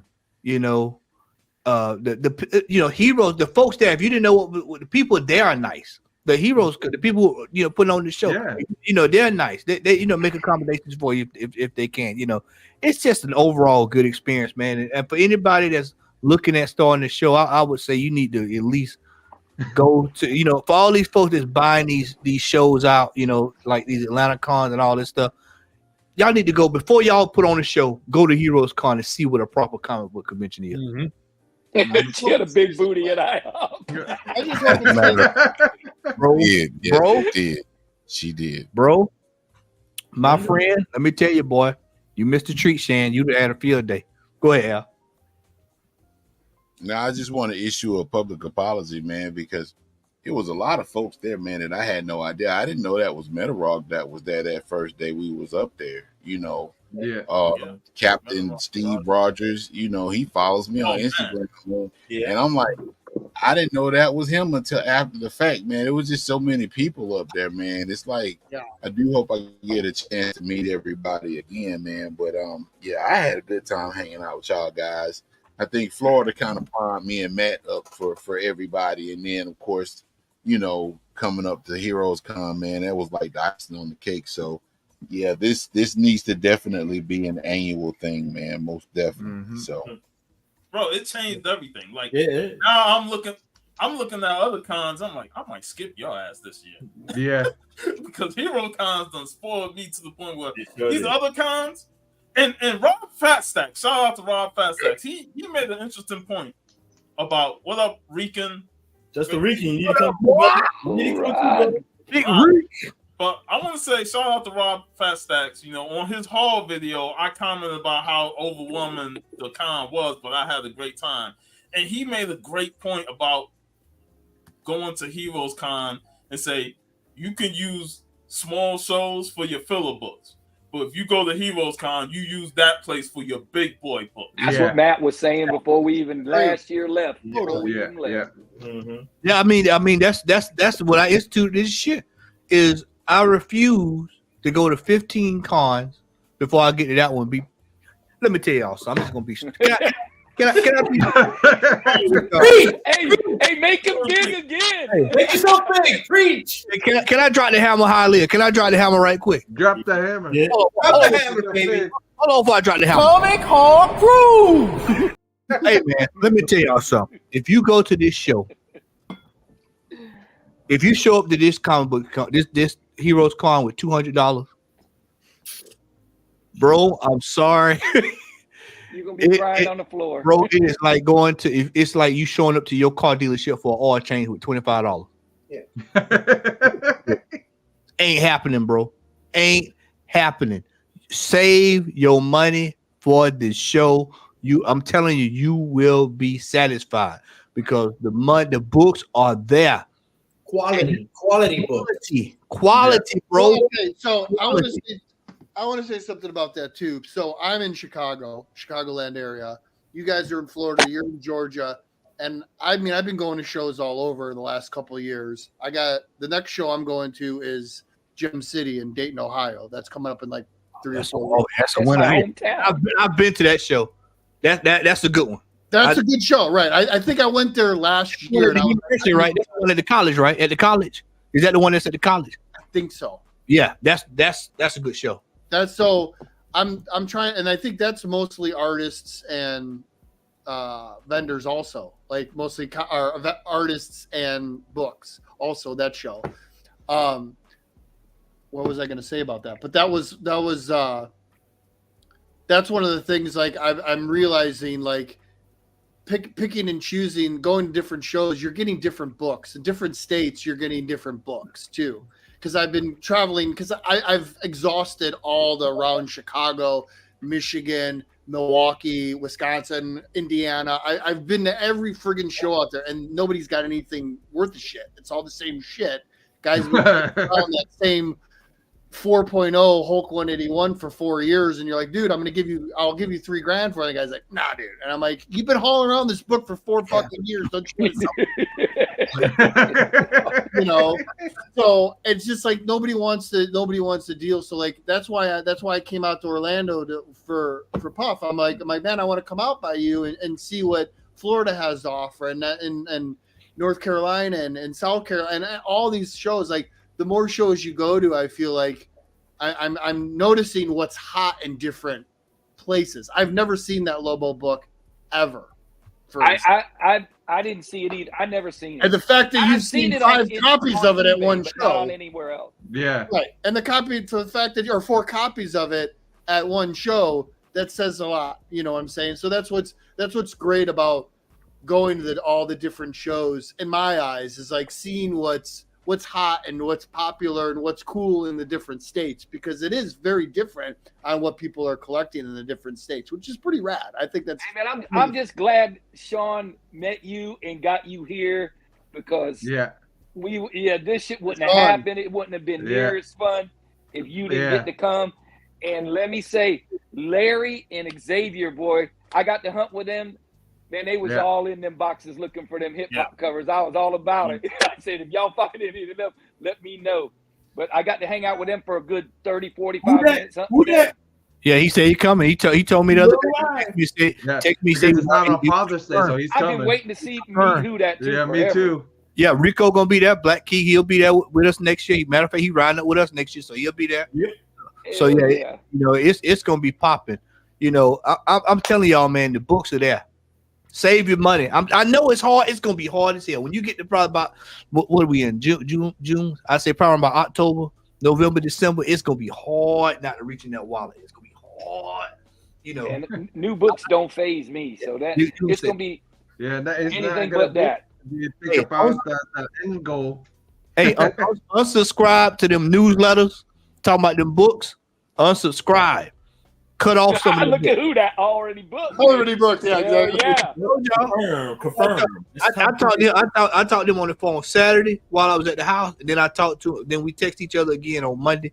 I knew he was in for the win. I told him, I said, you got to come, bro. You got to come, man. Mm-hmm. I know you go down there to your show, and I think it's Texas he go to. You got to come to this here. This is the Holy Land. This is what Moses led the people out of Israel for. Right? This is the Holy Land. Like Al said, this is the Costco of shows. This is it. This is IT, my friend. I'm telling you, this is the show of shows. Hey, he said he's gonna be there. I can't wait to see him. Yeah, I mean, it's top notch, man. I also want to give a shout out to John Mayo. It was great hanging out with him. Yeah, He's a great dude that got to hang out with and get to know a little bit. Man, he was awesome, man. He was posting all the fire. Yeah, John. You know, and let me give John his flowers, because John was the one that initially convinced me to go, but John wasn't able to go last year because he had a death in the family. So I ended up going by myself last year. But John was originally supposed to go with me last year. Did you really go by yourself? Oh well, theoretically I did. I went with Hialeah and brother Steve. And I'm telling you, man, it was like, bro. When I told John, I was like, John, you gotta go, bro. I said, you gotta see it. He said, well, I'm coming, man. I'm coming, brother. I'm coming. And he made it happen, man. And I, you know, I was so glad, man, that Al was able to make it, considering what he's been through.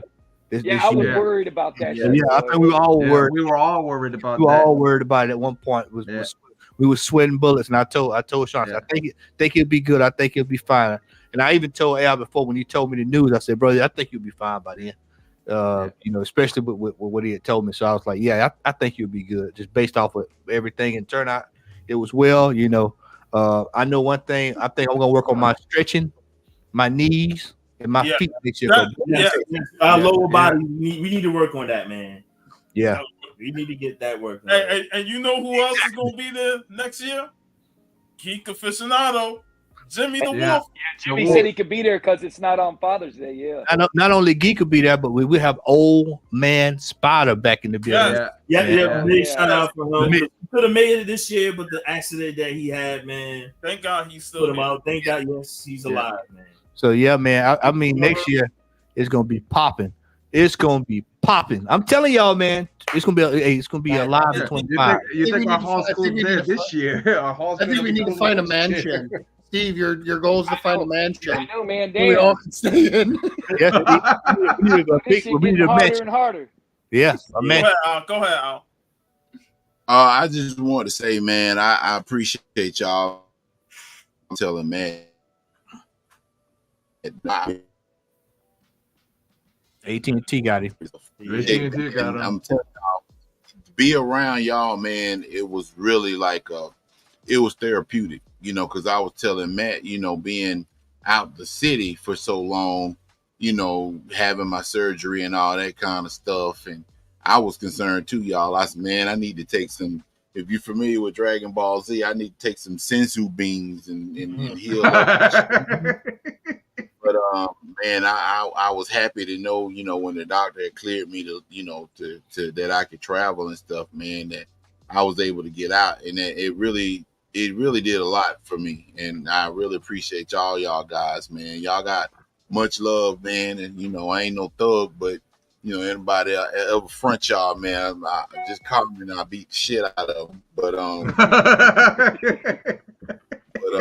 man, much love for each and every person, man, that I hung out with. I appreciate that. So thank y'all very much. Very, very much. And it was a pleasure meeting you, man. It was nice having a chat with you and talking to you a little bit too. Like I said, I'm new to all this. I'm new to this right now, what we're doing. I've never done this before. So it was rad. This is all rad. I love this. And it was a real pleasure hanging out with you and talking to you too, man. Let me just say this, Pete. I appreciate you too, man. And it was a blast hanging out with you. And I always give a shout out to Sean. Sean was kind of like the Rainbow Bridge of Asgard. Yes, Pretty much. Yeah, Sean done branched out to everybody. He's got everybody here has probably been here because of Sean. Yeah, right. Y'all because of Sean. Yeah. Mm-hmm. You know, after Sean started following us, man, you know, I still remember that first time I was on his show and you was on the show too, Steve, and I did that Russian accent and stuff. And, Yeah, yeah, man, it's crazy, man, how things, you know, I tell people that's not in the comic book community that I've met a lot of great people just off of Instagram. And it's just amazing, man, just to know the people that are not only on this panel, but in the chat as well that I've met. G-Man, Daryl, man, I can't wait to meet Rico, man. Rico, that dude is just, he's just one of them people, man, that I just want to meet in real life. You know what I'm saying? So it's amazing, man, that you can come across such good people from a diverse array of backgrounds and stuff, man. And it's awesome, man. Holly, I love you, bro. You were like spinach to me, man. The first day I saw when we came to the house, I heard you when you were downstairs, like, where's Al? Where's Al? Where's Al? That's like, it made me feel like I had won the Publishers Clearinghouse and some shit. He wasn't able to come up that last time you guys came up. You know, so that was really, man, I appreciate each and every one of y'all, man. Like, outside the comic book thing, I really think y'all are some upstanding individuals, man, and I appreciate you all, man. I really do. So I'm not gonna cry. I'm just sitting here looking stoned. Hey man, cried enough for all of us at Clearmont's line. Al, Jeff's the one that started the Godzilla thing. He was like, come up to me and said, you want to pitch in for the Godzilla? We get that for Al, and I was like, oh yeah, I'm down, and so he was the one that really got that started. So yes, he was. Y'all say A-OK, you better throw him in there for sure. Hey, thanks for not saying anything to me. And I kind of figured that we were all involved. I put in for you, Donnie. Yeah, I put in for you too, Donnie. We're all involved in this thing. Yeah, I kind of figured Jeff was the culprit because I've seen other videos that Sean posted where he was, you know, working behind the scenes like a gremlin and stuff, and I'm like, yeah. Because as soon as you see it in Sean's video, as soon as he said how much it was, you see my face thinking already, like. Yeah. Get a couple people in. All right, fellas, it's that time. Well, go ahead, Sean. I still want to give time for other people that want to jump in, like Larry and stuff. Yeah, I'm gonna get off too. But wait. You said something when you called me on what, Tuesday, I think, and you said that the creators lines were just barren on Sunday. Yeah, they were. They were. I was like, I can wait till Sunday. Maybe that's the day. That's the day. But the thing is, Sundays where all the low price deals are. All you gotta do is get to be come in early that morning. Yeah. I mean, I'm gonna be honest with you, man. I'll be straight up with you. I walked around. I know me and Al walked around a little bit, and And look, man, I mean, people, I mean, the artist was there. I mean, John Beatty stopped me. Shout out to John, by the way, who watches the show, because we talked about that. John stopped me. We talked for a second, man. We talked about 30 minutes. I sat down and we just sat down and talked. Bro, the artist, I mean, he said Saturday he was so busy he only went to the bathroom one time. Yeah, that was it. So I mean, so that tells you What is that?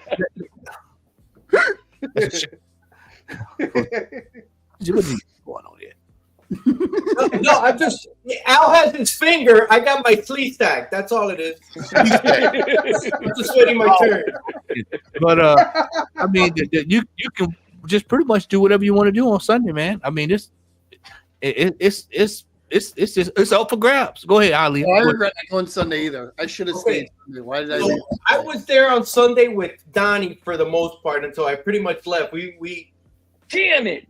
I didn't take my bag because I knew I wasn't gonna get a book unless something popped, but I really wasn't looking for books.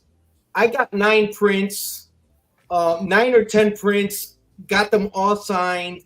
Donnie was in Steranko, no line, no waiting. I got a SIG for Cookie at JR, no line, no waiting. I met Joshua Middleton, walked right up. Sunday, that's all I wanted to do is get some posters and signatures, and I was out by 1:30. I got there in the morning, 11 o'clock. I was out by 1. I got everything I wanted. Damn you, Chris Claremont. Damn you. Claremont's line was a little long, but you know it's because he. No, Chris, everything else was amazing. Always gonna. I don't want to talk about that. Everything else was so. You could. The only other one was Juiceco had about 10 people. That was about it that I saw. Yeah. On Sunday, that was it. It was nice. Right there, like I can get a few SIGs Friday, and get the rest on Sunday, and just use most of that day to dig and hang out. It was just easy. It was easy because it was empty on Sunday, man. It was empty. Yeah. It was empty. I imagine all the local people would just go on Saturday. There was probably more cosplayers there on Saturday, you know? Yeah, a lot of cosplay on Saturday. Al said they had a was it Al? Somebody told me they had a contest, big contest. Yeah, they had a contest. Yeah, they had a contest. Yeah, they had a contest. They usually do a costume contest every show. Yeah. Did anybody take any pictures with any cosplay girls or people? I did not take a single picture of cosplay. I was in a loan market. I was into the comics. I ain't care about cosplay. Me too.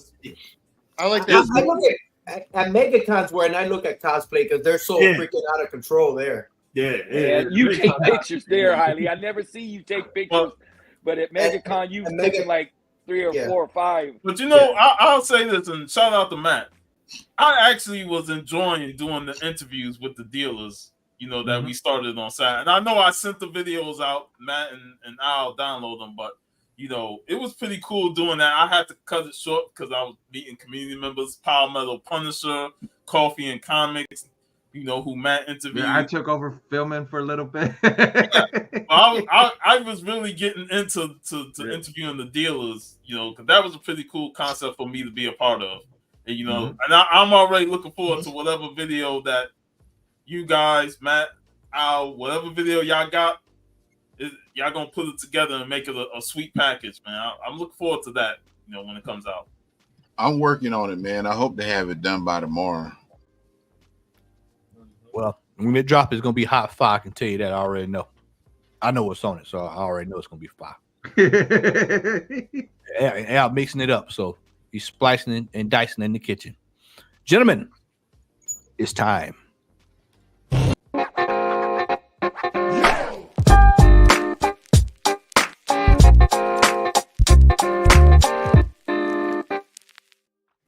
All right. Who up first? I'll go so I can get off. Okay, so I don't have a lot. I don't know either. You don't have to get off though. Y'all get off the screen then. Yeah, is there anybody backstage waiting? No, nobody's backstage. Oh, no, we're good. Okay, then I'll go first anyway because I don't have a lot. Yeah, there's somebody backstage. I'll go after Steve. I'll have to Steve. Okay. So, this is the stuff I got. I didn't get a lot. but the stuff I got was pretty great. So, ooh, nice. Little Rocketeer. Look at that. I did watch that. Cash only. The documentary, the Dave Stevens documentary. Finally, I finished watching it the other day, and it's amazing. If you haven't seen it, it's on YouTube. Watch it. Very good. Very good. Nice. This one. The Rocketeer. I bought this one accidentally. I already had it. I shit the bed. I bought that Still one. a dope cover. Yeah, I like that Britain shirt, man. I didn't know that's This one I didn't buy, but Bronze Age Brian gave me this because he said it reminded him of me this whole weekend.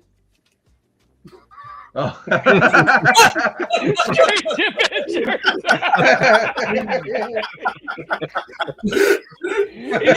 of the pool table photo.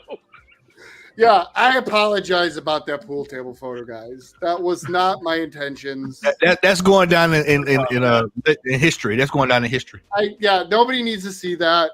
You know what? I did it, and I didn't think about it, and then I got called out by one of my buddies after I posted. He's like, "Bro, I appreciate what you're into, but that's a lot of dudes." And I was like, "Oh." Please, anybody do not post that photo. And it's not, I don't care, but I don't want you guys to suffer. AP. Emotional damage. Emotional damage. Very much. I got so let me, god damn it, I should have fucking had this a little more prepared. Man, take your time, brother. Take your time. I got a couple sketchbooks. I didn't buy. Oh, there's the picture. Show it. Put it up close. All right, hold on. We'll see it. Oh, damn it. Hold on. God damn it. It's all good, man. No, it's not a good photo. Nobody needs to see this. I said he was Yeah, you saw it. Gutter trash. You know what happened? Because everybody was rushing me, and I was kind of stoned, and I was a little drunk. And I was like, "Get the phone on him, I'll just jump on the table." And then so I did get a couple sketches. That's really what was the big thing for me. I got some sketches. Hey, why are you talking about sketches? Because you'll relate to this. Those prices. I told it, man. Bro, just being able. I thought I'd never be able to buy original art like that. Just to be able to put my hands on original art that was at that show is apt. And some of the stuff you'll see, because I bought something on Sunday. Only Rico, Al, and Larry and X are the only folks that know what it is. But I'm going to blow some folks away tonight. So what happens is usually when I walk around the con, I try to find an artist.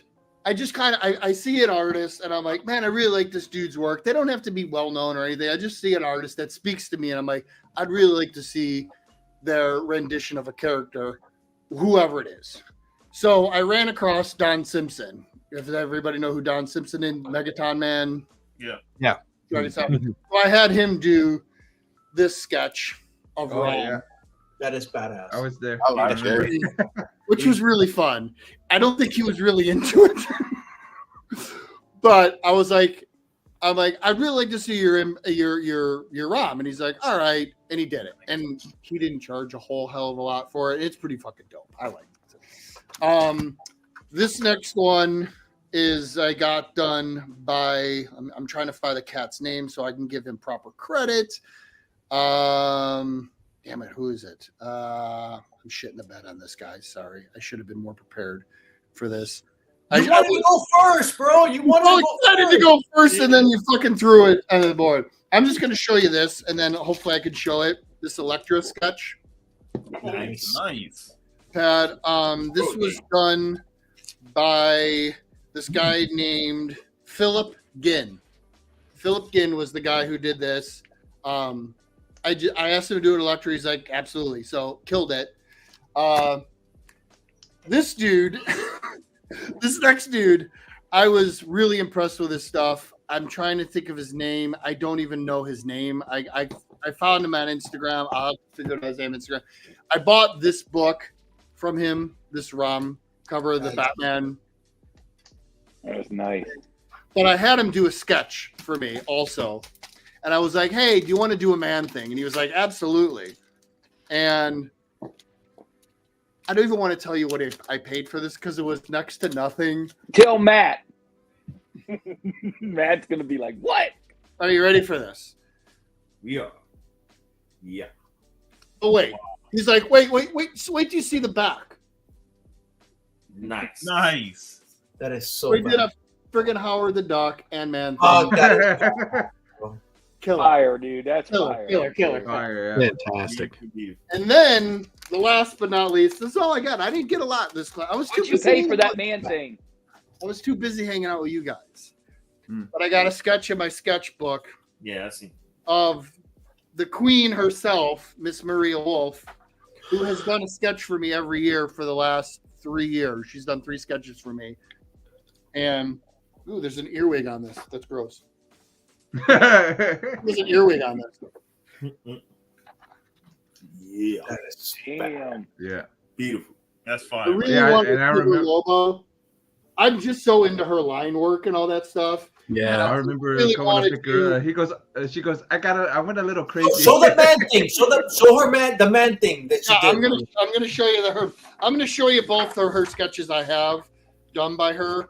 The first one she did for me when I first met her in 2022 was this magic, Yeah. That's gorgeous. Yes. which is Damn. It's sick. It's sick. That was 2022. 2023, she did this bad boy, this man thing. Let me show you my man thing. I love After the pool picture, I'm scared. I love Emotional damage. What the fuck is it? I got so many great sketches. This book is.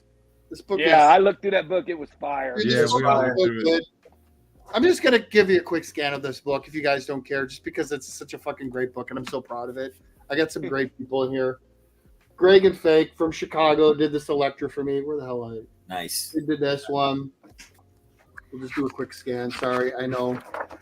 This Dazzler, who I have no idea who did this, That's beautiful, man. but I don't even know who the hell she was. It was before I was taking pictures of people who did it. But if anybody recognizes signature, please let me know who it is because I'd love to give her tall props on that, as I really, really like that one a lot. My little vigilante. This Nightcrawler. Nice.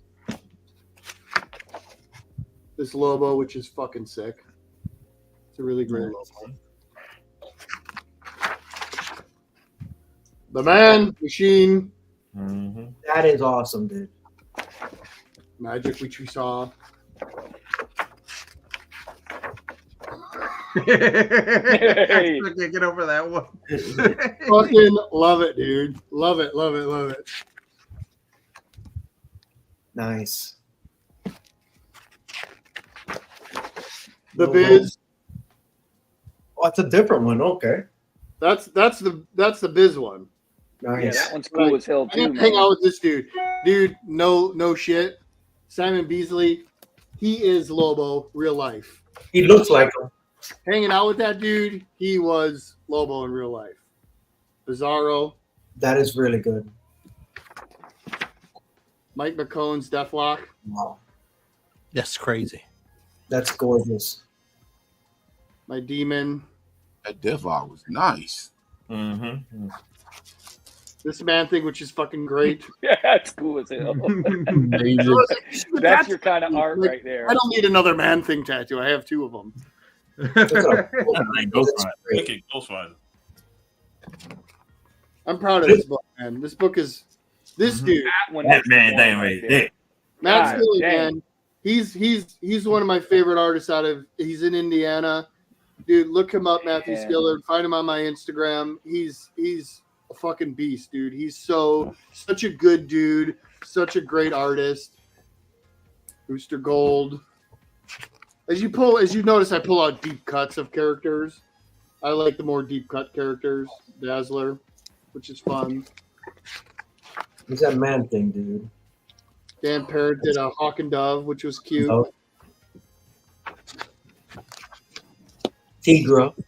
Yeah. That is badass. Yep. I like colored ones. More that's a super nice round. Selectra. There it is. There it is. Dude, that is badass, bro. Yeah, that one right there is something else with all that line work. God. Yeah. That is fucking beautiful. But it's interesting to watch the magic. Look at this. Look at the Lobo. Like how amazing she's getting. Like every year, it's just like she's getting more of a banger. She's becoming better. Yeah. And I love seeing artists, man, grow every year. Nice. And she's tall, dude. She's like really tall. That's it. That's not it. That's really everything that I got. I got some other Uncanny X-Men books, just some filler. I got a First Spirits of Jubilee. Nothing really, really big, but that was really my haul. So, all right, cool. Let me show you. Thanks for letting me show you my book. Yeah, it's awesome, dude. All right, thank you guys. It's awesome. Hey, Matt, you need to get those pictures that I sent you on IG. All right. All right, so let's start here. First up, I got this one, the Claremont line. Nice. Yo. Yeah, buddy. All right, hold on. I just got them. I'm gonna download them, put them on my computer. Okay, so here's some 50-cent books here. Let me just bring the whole stack right here. So, like Max said, there's 50-cent books. There's books every $8. Got some X-Men Age of Apocalypse. Yes. I gotta double check this. I gotta see if I have this issue already. I'm not sure. Great cover. I bought that just recently because Electra's on it. I'm like, yeah, I ain't never seen this. Uncanny X-Men First Class. Ooh, I haven't seen that either. Yeah. I don't know if you got these. I got the first 2 issues here. This issue number 2. And of course, I got some Mighty Avengers. Anything Scarlet Witch I'm going to pick up. Got this Fantastic Four here. Dark Reign. And I believe this is from Brother Matt. Right here, AOK. Solo. Mario Van Peebles. Now that's from Jim. Digger Jim. Yeah. Mm-hmm. Got that. Shout out to Digger Jim, man. It was cool meeting. Yeah, it was super cool. Yeah, he was a fan, bro. John Mayo, Infinity Gauntlet number 2. Yeah. I gotta check my little short box. I believe I need number 1 and number 6 to complete the run. There you go. Right. Be ready in a minute. Let's go ahead since you put that up. Let's go ahead and some Sonic Comics, brothers. This is the first that you see as a comic book vendor. A vendor I took a picture with, bro. Not no Claremont, not no celebrity, not no comic art. That is a vendor. $100 worth of Sonic comics. Max, show the other picture too, cause 2 long boxes of Sonic the Hedgehog comics. Never in my life I have ever thought I would see 2 long boxes of Sonic the Hedgehog comics. But you're gonna see it as Heroes. When I say Heroes, has everything. And I told Sean, Jason last year, I said, brother, this dude had long boxes of Sonic. It blew his mind. Hey, Jason was on my ass about that long box from the time I saw him Friday all the way. He said, man, I said, Jason, if I see him, I'm gonna come get you. And then I went in after lunch. I saw my boy Mark, because see, I didn't know Mark initially, because Mark, I've known Mark for about 3 or 4 years. Mark normally has a beard and he has shorter hair. So I said, bro, you out here looking like Fabio. I didn't even know that was you. so I didn't even realize it was him. I had walked by him 1 or 2 times. And then he said, no, Matt, man, it's me, man. I was like, oh, wow, bro, I didn't know. I said, I got somebody right now that's ready to buy up all this Sonic. And I put the call in, and the rest is history, as they say. So yeah. Well, Matt called. We were showing me and you. We were sitting down chilling with Al and them. Bro, we got up so quick, man. We went over there, and this is what we needed last year from you, Matt. You and Steve talking about all these the Sonic long boxes. We needed the picture. Yeah, take that picture of them. And now we got the proof. It's there, bro. I couldn't find them, man. Those weren't the ones I'm talking about, though. It's there. Hold on. I saw those later after I saw y'all. Jace, you need this? The guy that had them on his wall book. Yeah.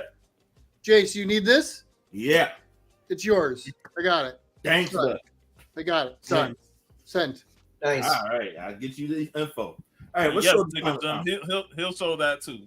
Yeah. Well, yeah, this is issue number 23. You got number 38. Number 40. And I want people to understand these are hard to find. Yes, they are. That motherfucker had 2 long boxes of that shit for you. 2 long boxes. He knew you were coming. Yep. He knew you were coming. And That's next year, I'm planning to raid them boxes, man. he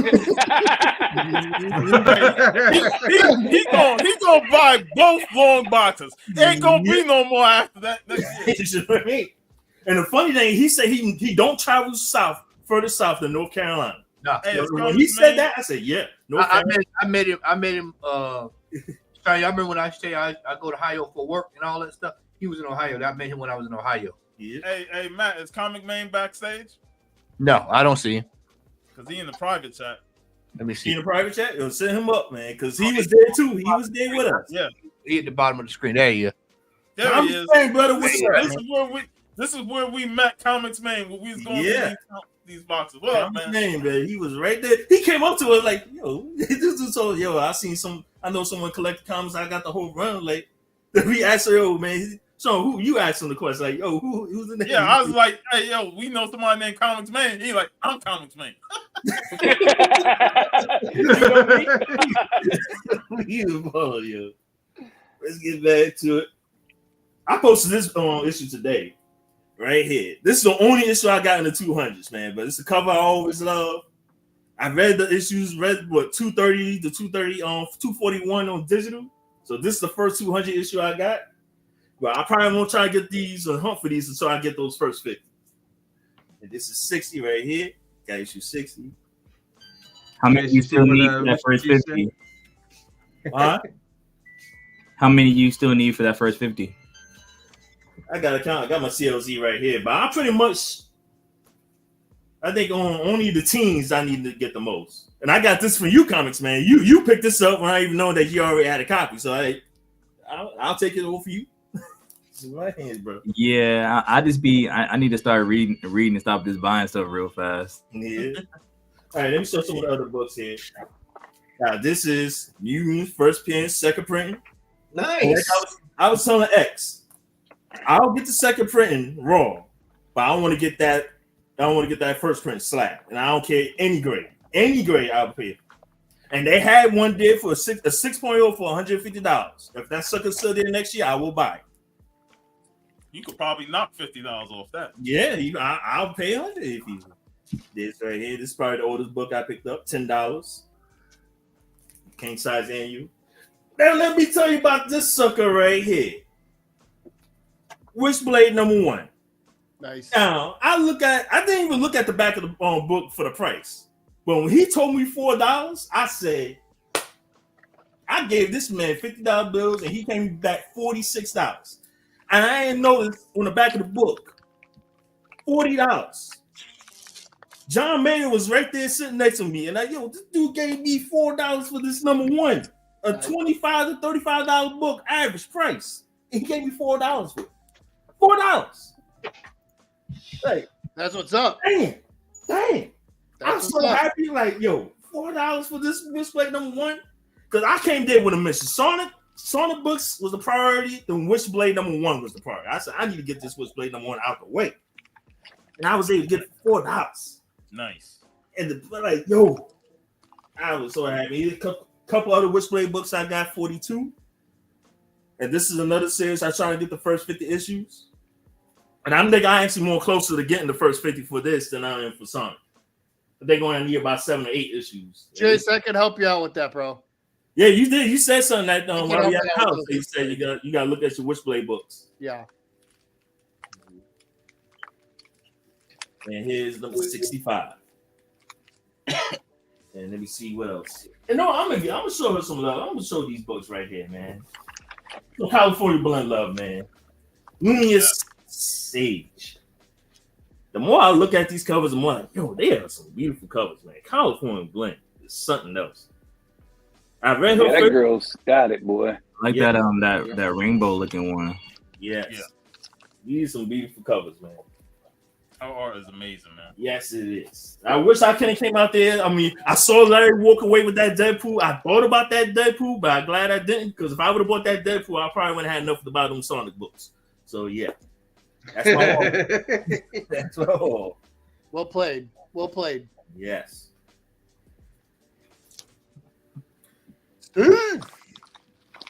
Well, you got big boy. I only got one book. I held that book in my hands, and I felt like you said you want to take my haul. You want to take my haul. I said you better get that. I got this book. Hey! I was with the Matt way of thinking. Get a big book, save up, get a big book. And that's beautiful copy, man. Beautiful copy. 8.0, you can't go no wrong. It's Valeri, isn't it? Take it out the bag. Take it out the bag. It might be. Man, take it in the bag, man. You don't want no dust getting on that sucker, man. Take it out the slab. It's in plastic, man. Break it open. Break it open, Steve. I don't care. I'll break it open. I'll tape it back up later. Hey, I'm letting y'all know I sent Simply Incredible. He wants to join in, so I sent him the link. Nice. So that's the the book I got. I'm happy with it. Steve told me he had that, and I go, bullshit. And he goes, open up my bag. And I opened up his bag, and I was like, oh, shit.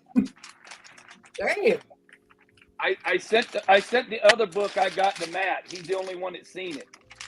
Wow. Matt, Steve, were you going there to get that book? Was that your plan? This or GS or Giant Size X-Men one of those I was going to get. Did you know Tom had that? Yeah, I had already seen it a couple weeks before, and if I told him if he had it, I'd get it, because most of the prices were about the same in that area. But I'd rather get it from Tom because he always takes care of us, man.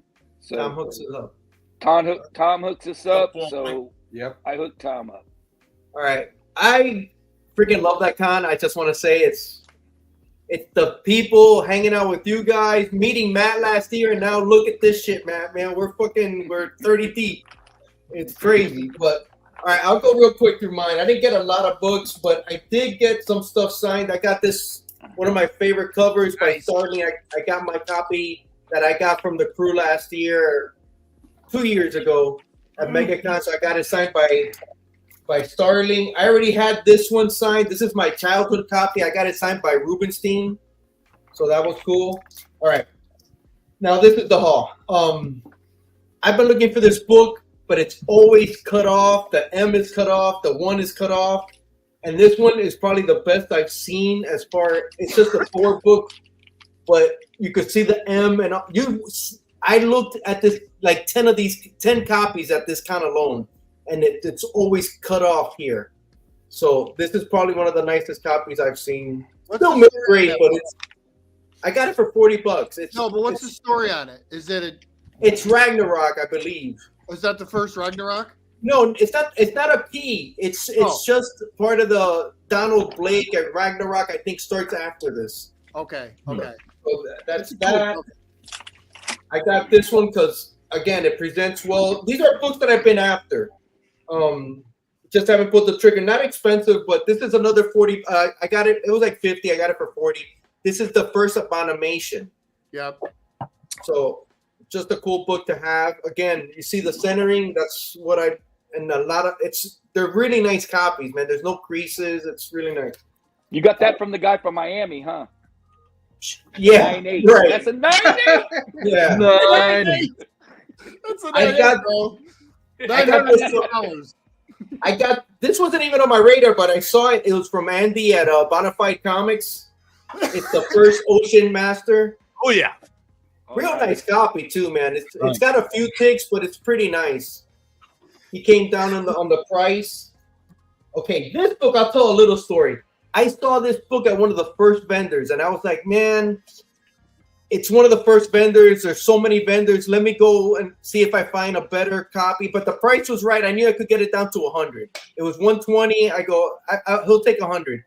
Anyway, I walked away. About an hour later, I had to pee so fucking bad. I went to the bathroom, and as I'm peeing, I'm like, I got to go get that book.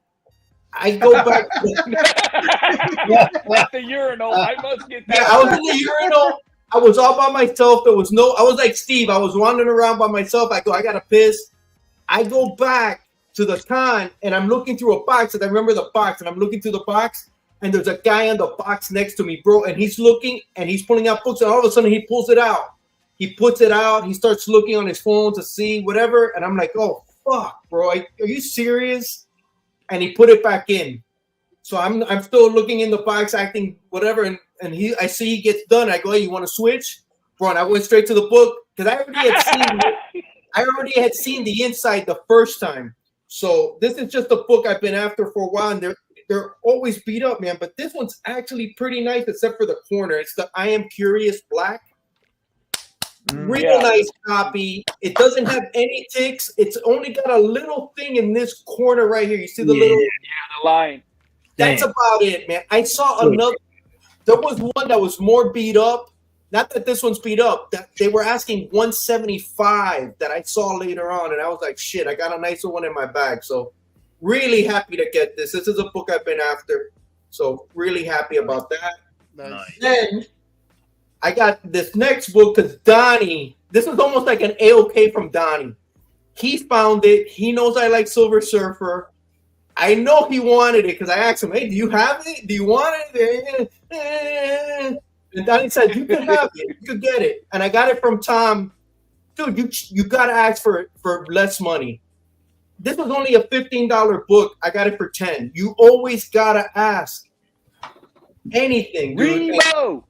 And this is what's up, Remo. And Remo. This is a nice Silver Surfer homecoming. I know Steve. I know Donnie wanted it, but then these next two are. I was interested. Al got this signed for me for Claremont, which I appreciated. Al, no problem. One of the greatest, and the signature is beautiful. It's the signature's inside. I got this one, which is another fabulous story. Jim Starling signed this one inside as well for me. Beautiful. So I got that. And this is probably my big book, and I got it from Tom. It's the first Rocket Raccoon, a real sweet copy. Damn, that was a sweet copy, man. Real sweet copy, bro, for a great freaking price, man. That's nice. That's real nice. I am super happy to have this. And hold that up close because I got mine in my hand. Man, that shit is so much better than mine. Damn. This is nice, bro. Just look at that. It's just a really nice, everything's sharp. It's a really nice copy. Damn. And that's it. That's it. But man, I love all these books, man. I'm really happy with what I got. Hey, I think Simply Incredible was trying to join that, but we got 10 on the panel. But he backed out. I'm gonna go. I'm sorry. I was on it. I'm gonna go. It's all Hey, good. Pete, it was great having you on, bro. Yeah, guys. Yeah, It was great. But Hey, brother. Before you go, me and Pete were on an off air earlier. Dude, you guys got to see this guy set up his room one day. We got to have him back on, dude. His room is in his basement is his bathroom is fucking badass, bro. You got to see that shit. you got to come back to share that, man. You're always welcome, bro. Anytime we have open mic night, just show up, brother. We all come on through, man. thank you, guys. I appreciate it. Continue on. I want to see what everybody's got. Good luck, guys. I talk to you. Later, man. Later. All right, I'll put him on the spot. He came in. I'm putting him on the spot. Maine, what you got? What you got, Maine? Let me. It's a good thing that I didn't put the books up yet. I actually left them in the same spot. So, here we go. I picked up the last issue of this Teenage Mutant Ninja Turtles Dreamwave series. Nice. It's Turtles book. It's only one through it's only a 7-issue series.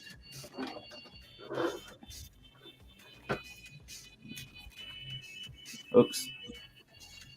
Too much light going on over here. Man, that's how mine look. Hold on a second.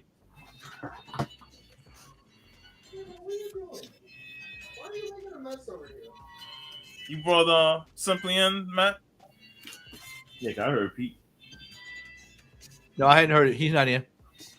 If Simply's here, I gotta go, dude. No, he's not here. Okay, I'll stay. So Yeah, that's I paid $15 for that.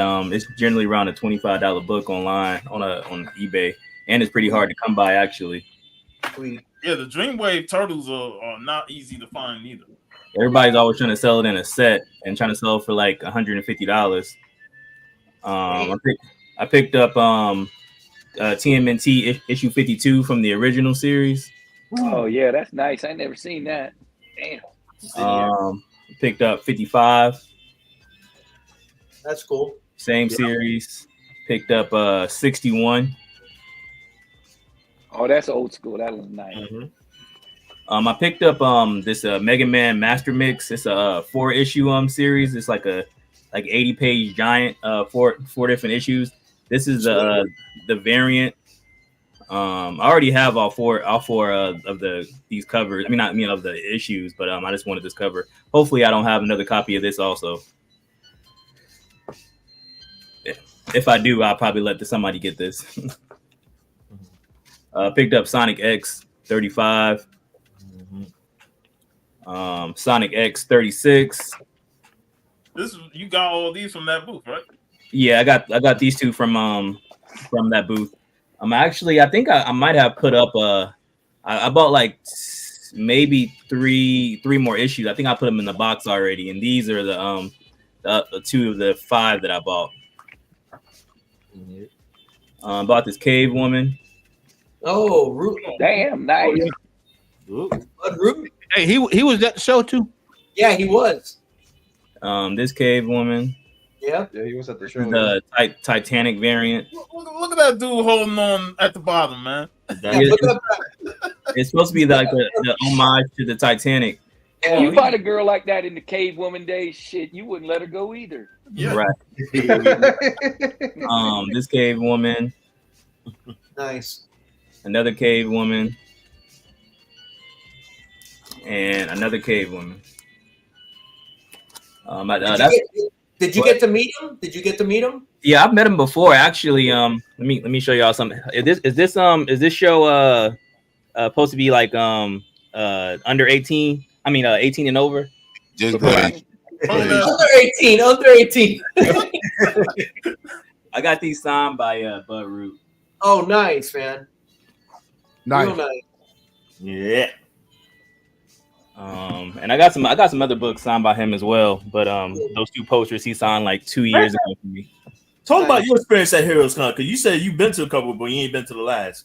Yeah, I've been to Heroes Con before. I feel like the time that I went, it definitely didn't have that many comic book sellers there. I mean, it had a lot, but the recent time this year, it was a lot, like way more than I remember seeing the last time. It was more than last year, that's for sure. Yeah, I think they've been going up with the amount of sellers, because I feel like the year that I went, it was like half and half with toys and artists and stuff, and then comic book sellers. But this year is definitely like 75% comic book sellers and 35% everything. I mean, and 25% everything else.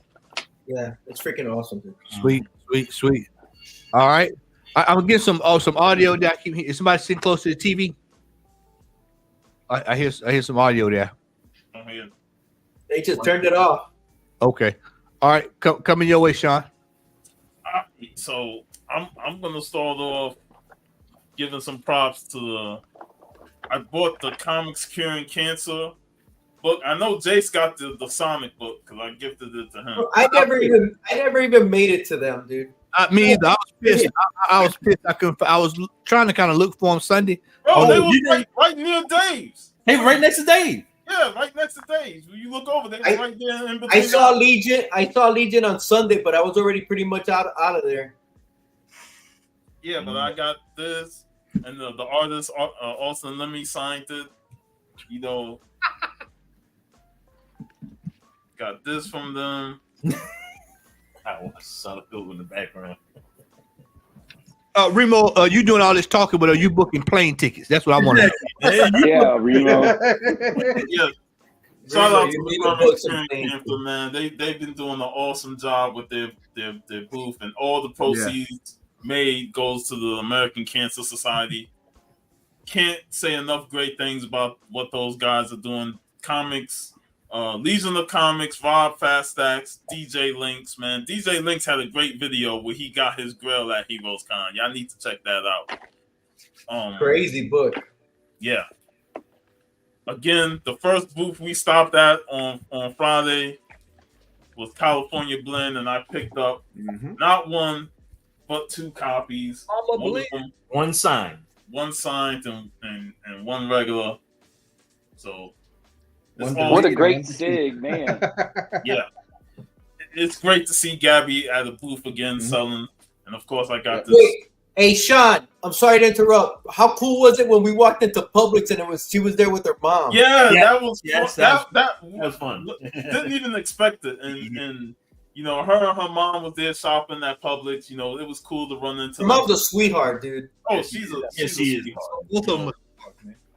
But yeah, shout out to Gabby, California Blend. Oh, it's great to see her at a booth selling because she's been MIA at MegaCon for the last couple years. So it's great to see her there. X-Men. X-Men. Nice. I got a couple of X-Men books. You know, I got issue number 25. Oh, wow. Very nice. I got. Yes, sir. Number 104. Clean. Y'all see that? That is clean, bro. Yes. Beautiful books. And the iconic cover right here, number 133. Yeah. There it is, Al. There it is. Nice. No, Jace wasn't the only one that got a Sonic book. I picked up a Sonic. Go ahead, get that book. I already got it. Go ahead, get it. I had to make sure he had it, so I was like, "Fuck it." I'm Yeah, Jay said only reason you got it is because I already got it. Yeah. I posted these books today. I have the regular covers, but I saw these at the same booth. Jamel got the Sonic books, and I was like, you know what? I'm gonna buy these and get them signed by Jusco. And shout out to Jeff. He was able to. That's fire. Yep. You know, Joe Jusco's signature. Yeah. So you're a Vampirella junkie. Oh yeah, me and Jeff are the Vampy guys. Look at his signature. Oh yeah. Yeah. His signature is fantastic. Super cool dude too, man. Super nice too. Yeah, it sucks that I wasn't able to meet him, but he probably will be. At least you met the one. So yeah, I gotta bring some. Yeah. Because I had a couple of Joe Jusco books for him to sign. Godzilla, King of the Monsters. Yeah. Godzilla. Y'all seen that that -1? Yes. Yeah.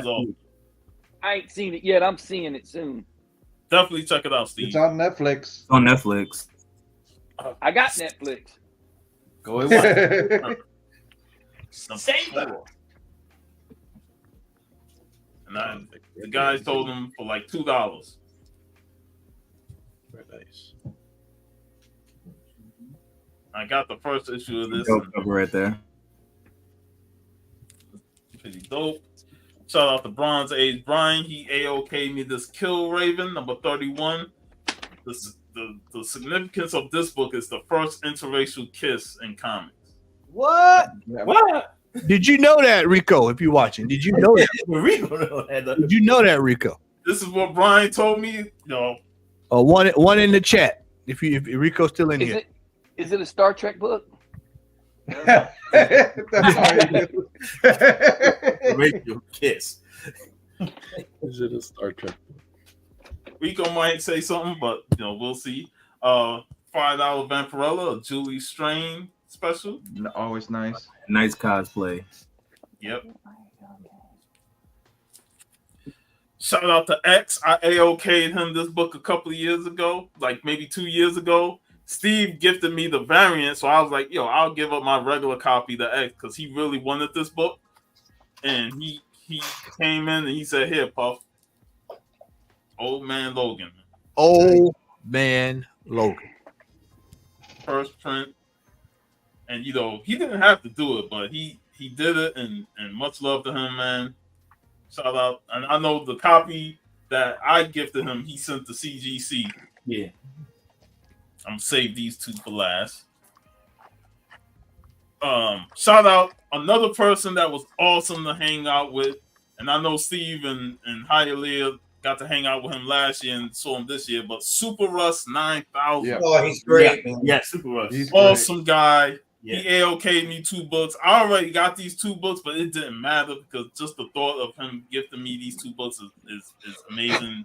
And Extreme Ghostbusters. He knows my love for Ghostbusters. Somebody called the Ghostbusters. Russ is awesome. Shout out to Tim Latte, the artist on that. And a Perillo, a Cheeky. Look at them cakes. Look at them cakes. Perillos, man. They are expensive, bro. Yeah. Yeah, the Queen ones, the older ones. The newer stuff is not so much. Yeah. Hey, I found a couple more books that I got from the sale, by the way. I had set them in a different stack. Sweet. AOK from Jeff, the Cantonese comic kid. We was walking with Russ. What up, Simply Incredible? Glad to have you on here, brother. Oh, wait, what? What? D's here? D's here? Yeah, D here, right Where? Oh, why I gotta be under this guy? Shit, why did you gotta be under me? Why you gotta you stay under me? The Johnson You Show. stay Y'all are crazy. All right, man. So shout out to Jeff, Cantonese comic kid. We was walking with Russ, and he stopped and he went and looked somewhere else. And I was like, "What do you see, Jeff?" He's like, "Oh, I see a Vampy book." I was like, "All right, go check it out." So he comes back and he said, "Here, Puff." He hands me Vampirella 113. You're done. The true Pretty final much. issue of Vampirella, the Harris Comics one. Yeah, the real backend's done. Great book. Is that a magazine? Yeah, this is the magazine one. Great magazine. As soon as Harris took over, they reprinted a bunch of it. So shout out to Jeff. Awesome dude, man. And also shout out to Jeff because he stopped by Tim's store, We Love Comics, and picked up some of these Black Panther books that I had on hold. Jungle Action number 18. It's always cool to have another copy of this because it's the first Madam Slay. And, cool character. Great book. Jungle Action number 21. Oh, Classic. love that book. Great book. Yep. Mm-hmm. And then number 22. Great books. KKK. Nice books. And on top of that, Jeff. Great story. The Joe Fusco. Yeah. Yeah, man, y'all got to put me back up. I forgot to show my stuff. AOK for sure. Oh, we gonna get Got all back the to time. that. I got to do still AOK from Jeff and Pete as well, man. Thank you. We'll close out with our AOKs, fellas. We'll circle back around. Okay. All right, so because I got another AOK, but I'm gonna show off these 2 books because shout out to Matt. Matt was blowing up my phone like crazy. And Friday, he said he saw this Lobo, and it was $125. And the fact that he knocked off $25, and I was like, let me haul my ass over there because this is right after we got done. Yeah. I'm haul my ass over there because I'm not passing up this opportunity. I ain't want Claremont. nobody to try and sneak in and steal it. So, man, I never thought. And remember last year when we was at the Old Time Comic Show, somebody had the Lobo slab. I can't remember what the grade was or the price. I just wanted to hold the damn slab and say, And took a picture with it. I remember. Yeah, I'll get a picture and say I'm holding history. Now I actually own history. So, piece of Lobo history. number one, and you know, if I have a number one, number two got to be next. Yes. Isn't that the one with the red cover? That's the red cover. That's the red one. There he is. There's Black Keys. Rico. Yeah. Rico is in the building. Rico is in the building. It is verified. Yep. It That is. book is the First in a row ever. a legendary book. In that book. But Shout out to Rico, man. I knew he would come through. And then Saturday. What happened on Saturday, Sean? So Rico can see it. Because Rico looking. What? You show him. Because I told him. But I want you to show him. Show him. Bro, have you seen the video I posted on the Comic Hall crew? Yeah, but tell him anyway, Sean. Tell him again. No. Let me say it. Let me tell my story, man. I'm over there chilling with Al because this was after the Roy Thomas line. My feet were killing me because that line was long. I was frustrated the fact that my 3 hours was gone. And Matt calls me up and he says, Puff, they got little kids introducing Calvin, number 10. And I told Matt, when we got together, I told Matt, that's one of the books I'm looking for. Because I looked on eBay and I was like, they want $500 for that book. I posted it on Facebook a few days before Heroes Con about that book. I shared it. So when Matt called me up and told me the price of this book, I was like, Matt, buy it. I'll give you the money. I was just worn out from really wanting to walk over there. I was like, buy it and come meet me over here by the seats where we were sitting yesterday. Man, when he came over here and he showed me this book, and I was like, 20. Hey, hold on. Let me tell you. You know, I looked like he was about to start crying, bro. Oh, I was hoping he didn't start crying. No, like, please don't call me, Sean. Don't do that. I was just in complete shock that not only that I got Lobo on Friday, but then I got this book on Saturday. Look how clean that is, by the way. Clean. Mm-hmm. That thing looks brand new, man. That is beautiful. That is quite frankly, I've seen a few of those, and I'm gonna tell you, that is quite frankly the cleanest copy I've ever seen. For $25. Now I don't know what going on. I could propose a trade for that. Sean, I'm looking on eBay right now, dude. They got one for $360, bro. Yeah. $25. This is why I tell. Hey, hold that book right there, Sean. Hold it. Point at that book, Sean. Point at that book. Point at that book. That right there. This is why I tell y'all, Heroes Con is where it's at. Right there. That one book encapsulates everything I try to tell folks. $25 American dollars. $25. And look what he holding in his hand. You don't grade many books, but you might want to grade that one. Be great. Hey, he need to let Lenny take a look at it, see if he can do anything else with it, any more miracles, and then he need to get that graded, bro. Because that is top. Yeah. Yeah, I when I see Steve again, I'm definitely looking to get this and maybe that Lobo graded. But bro, the fact that this was there for $25. And dude, then there's a very fine plus for $525. That's crazy. Yeah, some eBay prices is the same. And it's like, bro, one guy was selling all 3 issues because now I need issue 11 and 12 to complete the Calvin stories.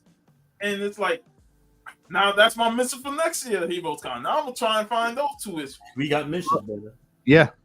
And now I pair this up with my other favorite character, Curtis, because when I first saw this book, it made me think of Curtis. You know. Yeah. I remember when I posted this book, people was like, "Yo, I need this Curtis." That just shows you how expensive this is and how hard to find this is. So I've never seen that Curtis book. Show that book, man. If Frank can put this out on hardcover or new edition, you know people going after it. But this Calvin, man, this made my Saturday. And shout out to you, Matt, man. I was gonna give you the money, but you said nah, bro. Much love, man. I appreciate it, man. It's awesome. Hey, man, brother. Like I said, you know, you was like, how much? I like $25. Man, $25. I go cut grass and get that, man. I ain't worried about no damn $25. Bro, when you told me $25, that's a steal. A steal. Bro, that is going to Chick-fil-A on a Tuesday afternoon. Hey,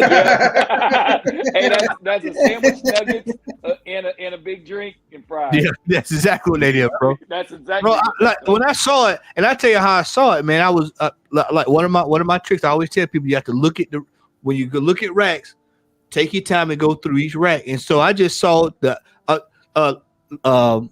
Sean, do me a favor, put that behind the Lobo. Just slide it behind the Lobo like I showed you.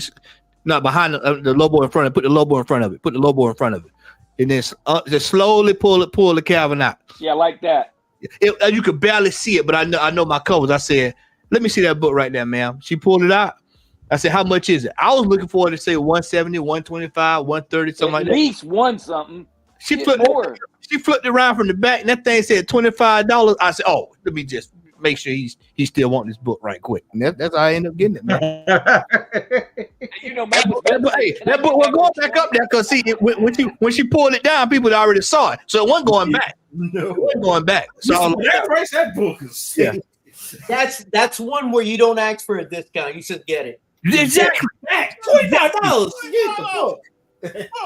Bro, if I was there and I saw that, here's the money. I'm getting the fuck out of it. That's it. Done. Sean, you lucky I wasn't there. I'd have got that and said, "Look what I picked up." Yeah. If I'd have sat in front of Sean and said, "Damn, I'd never seen it, so I bought it." And Sean would have said, "Hey, man, that's one of my favorite books." Hey, Rico said there's only 9 on the census graded. Well, I need to get mine down there. Shit. Y'all got to grade them for real. Especially that one, Sean. You We're got to grade all that. looking for Calvins. Yeah, I'm gonna get me a Calvin too. Believe it, I'm gonna have one. Well, I'll save my last part for the AOK section. All right. Let's go to Don. Oh, Don is now he's empty chair. He's not there. Let's go to Simply Incredible. Who I got a chance. What's up? What you got, dude? The main reason I want to come on is to say, hey man, it was such a pleasure hanging out with you guys. I mean, I'll show you my tiny little comic book haul. Hey, brother, it was good to meet you, man. It was There good. you go. I got both of those two. I got those two. I didn't know there was a third one until later, and Gabby's gonna hook me up. Sweet, awesome. Yeah, Ross, Super Ross, boom. He gave me those. He just walked up and handed them to me. I was like, wait, what? He did me the same way, D. I got him. I got to show what he got me. Gave me. Yeah, he got me something too. I was just confused by the situation. I like Treasury, so I picked that up. Woo! Very nice. So I wish CGC would grade large and treasury size books, man. I mean, I am begging them to grade my Muhammad Ali versus Superman. They will not do it. That's a sweet book too, man. Everybody loves that book. offer them money. They will not take it. I mean, you would think that they would do that, man. It's such a big market for that, man. And a lot of people, like I've got large size books sitting over here right now that I'm just itching to get graded. You know. And the last thing I picked up, I'm working on my Joker run. Oh, nice. So I've got this is 2 and this is 4. Oh, wait, backwards. This is 2. This is 4. Nice. or something like that. I've got one, just slowly trying to piece together that set. All right. That's literally my entire haul. All right.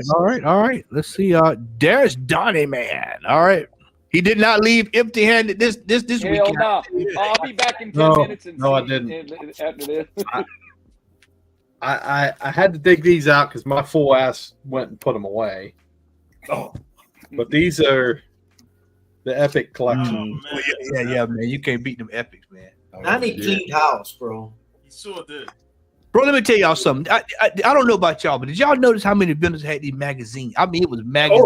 There was a lot of Dude, there was a lot of vampy ones. I've never seen so many vampy ones in one place. What Mayo came to me. He was like, "Hey man, I'm trying to find Planet of the Apes." I knew what the hell he was talking about. I was like, "Planet of the Apes." I was like, "I'm no 2012, Planet of the Apes. He said, no, man, the 70s.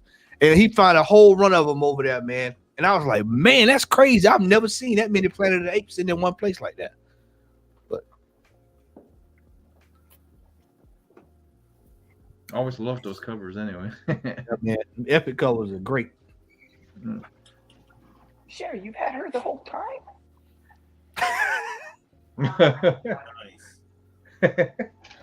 It's Steve.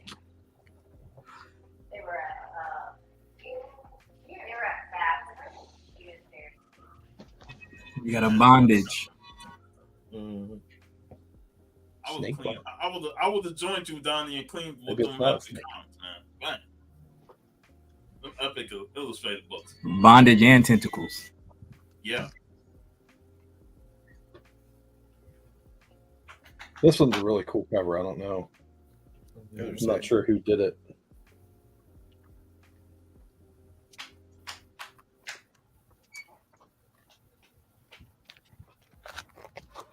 Now that I have it completed, I'm eager to start reading them. Hell yeah. How many in the run? 34. Oh wow. 35 if you count the there was a preview that they released, but I'm not worried about that because it's just issue 1. Yeah, they do look high grade. Yeah, that white is clean, bro. Mm-hmm. Look at that. Look That like it's is under nice. the Tom's. Those look like Tom stickers. Yeah, that's what I'm about to say. Oh, hey, Tom, Tom did have a bunch of them. So Yeah, because Tom got a lot of magazines. I always love looking at his magazine comics. I picked these up for my daughter. Nice. Man. Nice. Is that the Riddler? Yep. 242 or 292 and then 293. Oh, I could not find 291. Next I year. thought I- Always next year. Yeah, maybe. Then I picked this one up too. Her face lit up when I showed her this. Nice. That was cool. That's awesome.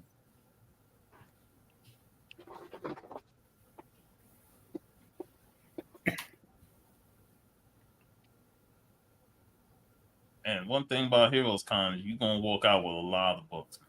Yeah. These are all Sergeant Furies. Yeah, you cleaned house on those.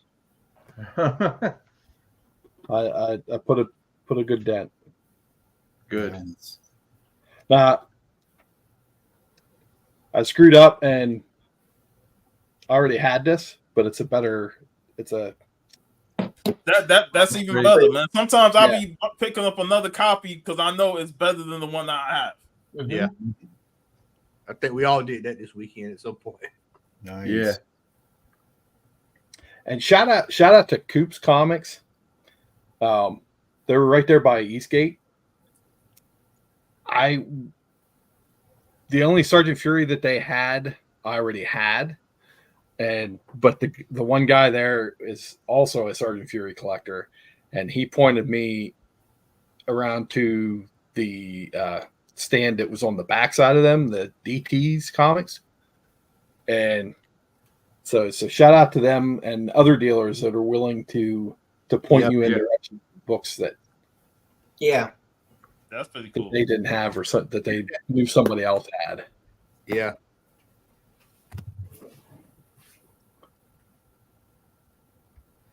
You cleaned house on Sergeant Fury, bro. I've never seen that much Sergeant Fury bulk at one time No. in a decent shape like that too. Because Sergeant Fury gets healing back. lot of these are in really nice shape. I was very pleased. Dang. And I got them at really good prices. I picked up a bunch of them at it's called Half Gringo Comics. It was the stand or the booth right next to Tom's. Okay. Yeah, I know what you're talking about. Yeah, right across from it. Yep. And that's where I picked up the small. Dude, I love that one, dude. Look at that Yeah. cover. That's a great cover. It's a classic That's silver. issue 50. Yeah. It takes all the. It's even got the invasion begins to like the little little ribbon Yeah. down at the bottom. That is so cool. Oh, sweet. Floating head cover. Yeah. buddy. Got all of them there.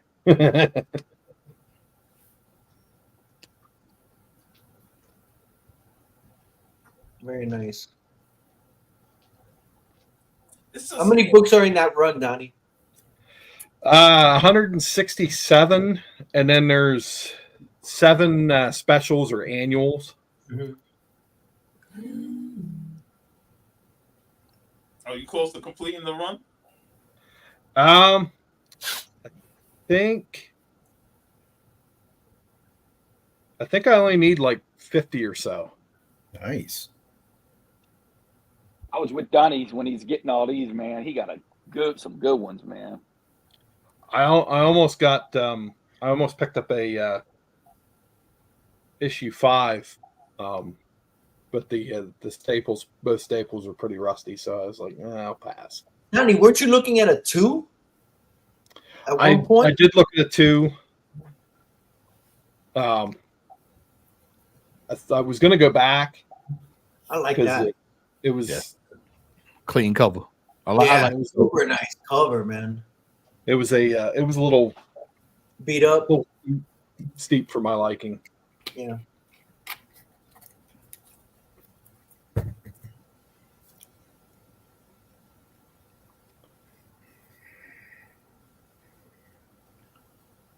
Man, it's just good to go there somewhere where you can just like fill out a run. Exactly. Yeah, Like, you should punch that whole run complete up. You're gonna find it, dude. You're gonna find it there, dude. Could you imagine how much this would have cost just going to the run of the mill? A show? Oh my Shit, they would have been beat up for real. They will not be in a good condition. $35 a book, $45 a book. I mean, they all look beautiful. Very definition of not walking out empty-handed. No. Yeah, that is correct. Shit, Donnie was putting books in my bag. Yeah, you know what? My bag too. Oh man, beautiful. Oh, fire, dude. Love that run. That is Nice. Bro, me and Al saw art piece, man. A House of Secrets art piece, gray tone. Oh my god.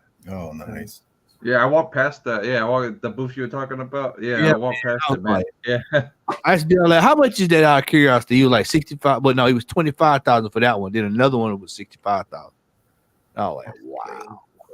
Now, so I had a set hunt list in 2022. And I didn't knock all the books out then, but I've been slowly. This was one of the ones on that list. Nice. And this is one of the descriptive things Matt keeps saying about Heroes Con. $10. Damn. $10. Nice. Nice.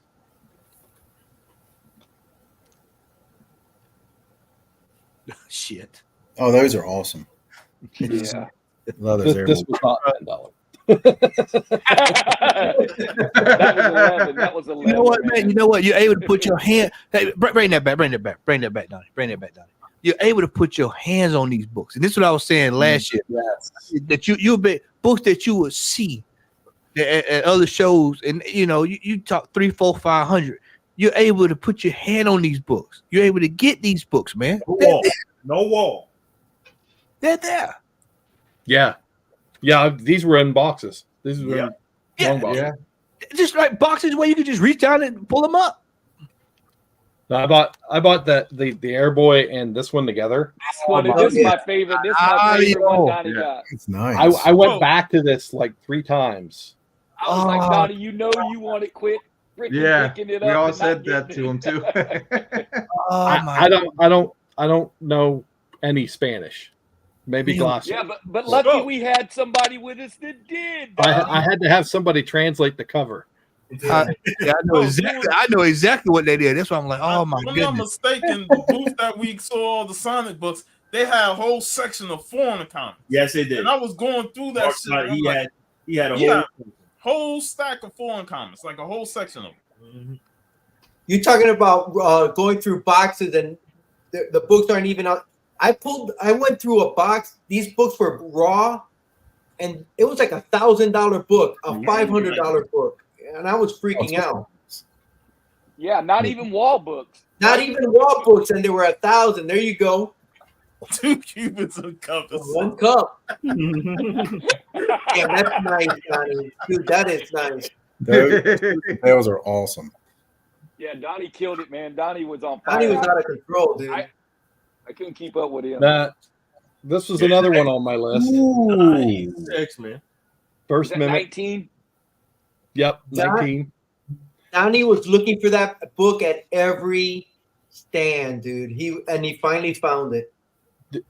The only one that I seemed to come across was his second appearance, and yeah. Then I saw one they wanted 160 for it at the one stand, and I thought about going back and doing the deal, and I came across this one. I was like, I'm going to do that one. Nice. Last minute Sunday buy. Oh, I damn sure said I don't remember that one. Damn. Yeah, I didn't remember that one either. I was just digging through boxes and $55. And then you were digging through your wallet. It's a nice shape. And I've been wanting a Captain Midnight action cover. So Donnie, real quick, you stayed longer on Sunday. Did you see any difference from the other days, or were they more dealing, or was there it any was good empty, right? prices It was that you empty. noticed at booths you visited? I think there was more deals to be had. It just depended on what you were looking for. Mm-hmm. I did notice they were. I think Matt said it about everything's got to go. I mean, they were doing long box deals and stuff, and it's like, wow. Yeah, say it again. Long box deal. People were buying long boxes off folks. Yeah. Ooh, yeah. I was there when he got that. Very beat. shout out to Bonafide Comics. Oh, For 50, and I they didn't said purchase anything from them, man. And that book, you've been looking for that book for a while. I know you've mentioned it before. I Beast is my favorite X-Men. Right. So anytime I can get that run at a decent price, I'm gonna snag it. And that being the first issue in it. First one, yeah. Oh yeah. The Bonafide Comics booth with some cool people, man. Oh, him and his wife are fantastic. Yeah. Classic Dark Shadows, man. Barnabas. Yeah, man. So I've been working my way through the series over the last year and a half because there's 12,000 fucking episodes. But I just heard D-Man, holy shit. I just heard it. Yeah. I was probably gonna buy it anyway because I'm a Dark Shadows fan, but it has the poster. So yeah, with the poster, bro. Hard to find that with the poster, man. Hialeah said it Sunday. I went to get this book signed by Steranko, and I kind of wish I would have asked him to do it in something that popped a little more because that's kind of dark. But it's still beautiful. You can see it. Very cool. Now, so back to Bonafide Comics.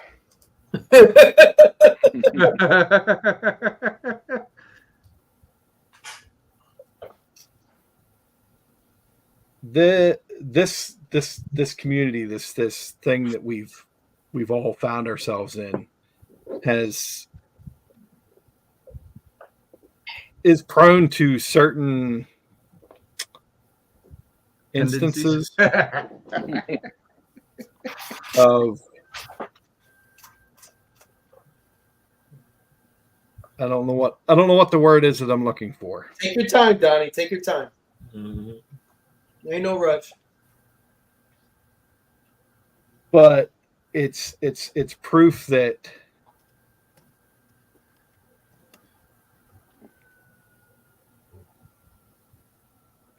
I think Al said it in conversation with me that we've these Fort Keller art, as my friend says, it binds us together. So we're Steve and Hylia and I are all at Bonafide Comics booth, and we're just looking at books, and I was looking at the raw.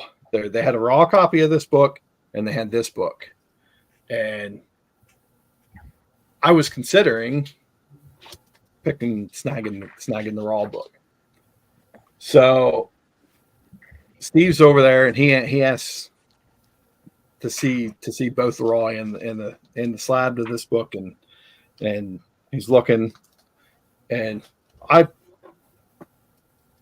put her pattern over the other end. I was looking for Sergeant Fury's. Let's be honest. Well, that's the first thing you don't do from Steve. He said, better play. Yeah, I shouldn't have. But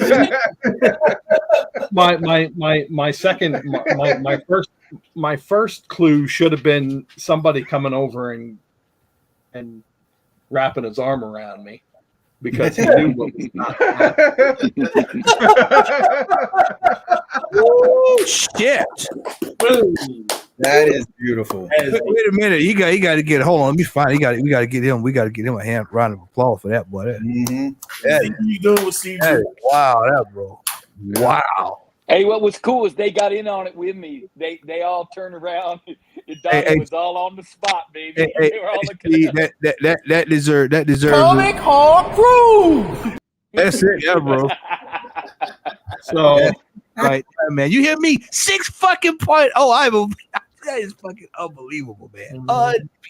Unbelievable. Congratulations, Donnie. What a pickup. Thank you. Yeah, I had to go give Donnie a hug.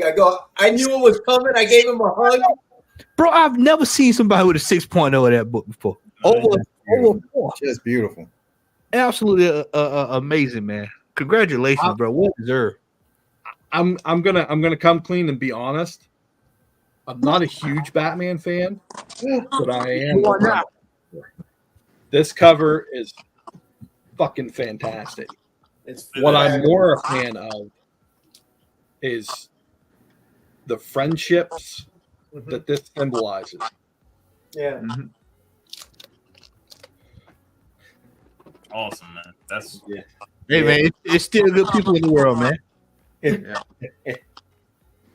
And I know you probably want to go before me. I'm gonna let Jeff go, but I want you to go last for one specific reason. Take me off. Wait, Donnie, what did your daughter say when she saw it? The emotion, baby. Hey, bro, it's all right, man. See, this is what he do for you, man. What did your daughter say when she saw that? Because she is a real big Batman. All right. Holy shit. All right. First pickup was Matt calling us at the, what was it, Chris Claremont line about this one. Yeah. So that was the first pickup. I've only seen this thing on the internet, so I've never seen it in person. And that's it's awesome, always, dude. yeah, it's always missing the poster in the eBays. It's always telling you it's missing the poster. First thing I asked him was the poster still in it? So he said, yeah.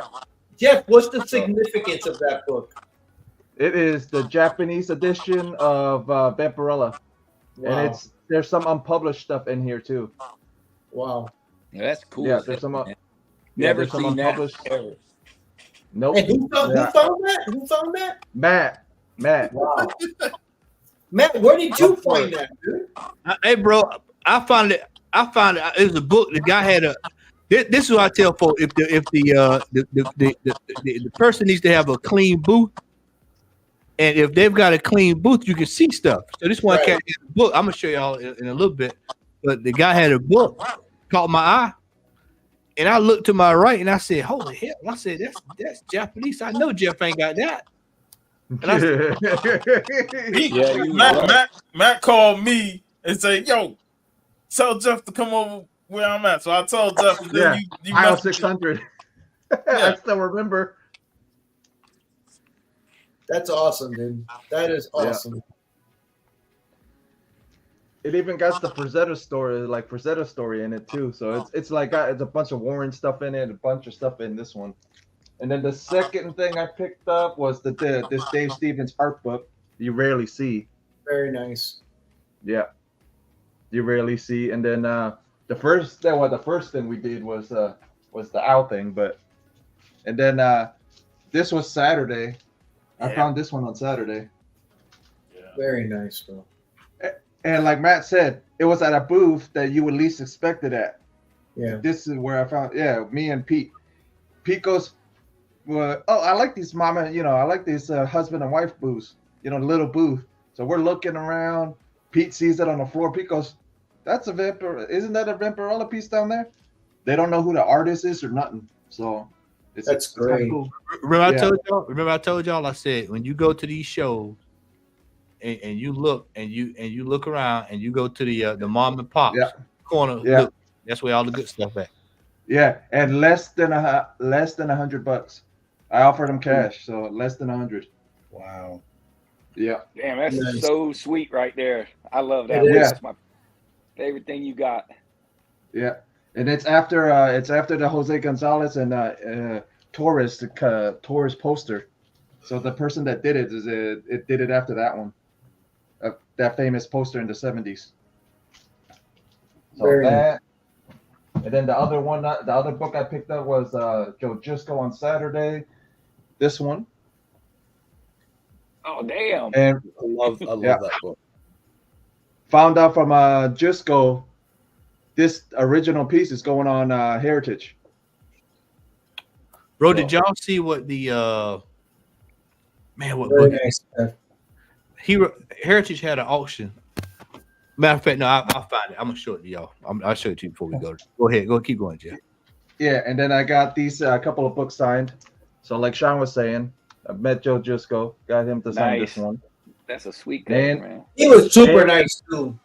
Yeah, super nice. And I got him to sign the card. And this came from Hobby. So this is AOK from Hobby for a while, from when we first met Hobby. Yeah, so I got them to sign that. Yeah, the significance of this one, why I had Alhama sign it and personalize it, was this was my first comic book I ever bought. I was 8 years old when I bought this book. Oh, that's awesome. That's sweet, man. That's awesome. Very nice. It was similar to this book. Yep. I'm gonna slide this in here right quick. Just I want y'all to see what's Yeah. Look at this right here. Yeah, I saw that one, Matt. I saw that too. Forget about it. That's gonna cost an arm and a leg. 2 kids in a house. Yeah. That's like unbelievable. I'm surprised that they would that even hit the market, but I think the person that owned it passed away, and so that auctioning off his estate. So, What's up, volunteer collector? Yeah, and then I got Jenniferson to sign her first work, and that was the last. Yeah. Hack and slash. Oh, excellent. You never see that shit nowhere, man. I've been looking for Yeah, that. but this is her first work. I actually asked her. Yeah, Pete. Pete Slab had I her sent with filmed the it. copy. Yeah. What artist is that? Who is that? Jenniferson. Oh wow. Yeah, it's her first work. Wow. Hey Jeff, you were with me when I got that for $5 at Urban Legends. Yeah, I was. And I didn't get mine for $5. That mean he bought it from Coliseum of Comics then. And then I picked up this art book. Yeah. Oh yeah, that's cool, Yes. dude. Yeah. Yeah, picked up this art book, and then I had Pete AOK me the calendar from 1977. That shit right there is something. That's fire right there. You're in good shape, bro. That's crazy. I don't know how in the hell Yeah, ain't no one used that shit that had it. Yeah. There ain't no way. In '77, they were gonna post that shit if I was a kid. Yeah, dude, that's insane that it Look at my survived. girls. Yeah. Nice. So that's pretty Great, much great haul, Jeff. Great haul, Jeff. Yeah. All right, Comics Man. You say you find some other books. You say you had that you wanted to show. Yeah, here we go. Hold on a second. I picked up this Killer Instinct variant. Nice. Oh shit, that's I've never badass. seen that. They had like all 8 of the variants for Killer Instinct over there. Wait, who did that? What publisher did that? Dynamite? Dynamite. It's Dynamite. Yeah, Killer Instinct. Of course, it's Dynamite. Anything like that is Dynamite. You know that shit. Dynamite always do Killer Instinct stuff. So. Chris. I picked up this SpongeBob issue number 4 newsstand. This is supposed to be like an early appearance or a cover appearance of Plankton. Nice. And I bought this book because my dad was a big fan of this group, and I know a lot of music from this group thanks to him. Nice. Damn, that's man. You're lucky I ain't see that. I'd have got that. Hey, how low can you go? Death Row? What a brother know. What a brother know. And here's another one of those Sonic books I picked up from that same booth that Jace picked up. Mark Scott. Sonic X. Nice. But yeah, that's I think this is it of everything that I bought from Charlotte Comic Con. I mean, from Heroes Con, not Charlotte Comic Con. All right. Here we go. So I got 1, 2, 3, 4 rows. Y'all bear with me. We finna have some fun.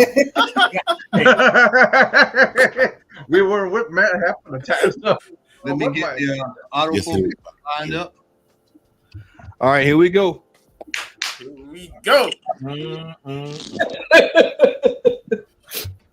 Get ready to rumble. Oh, Good. nice. Number 1. I've been trying to grab that for a while, and I was able to pick this up from a vendor.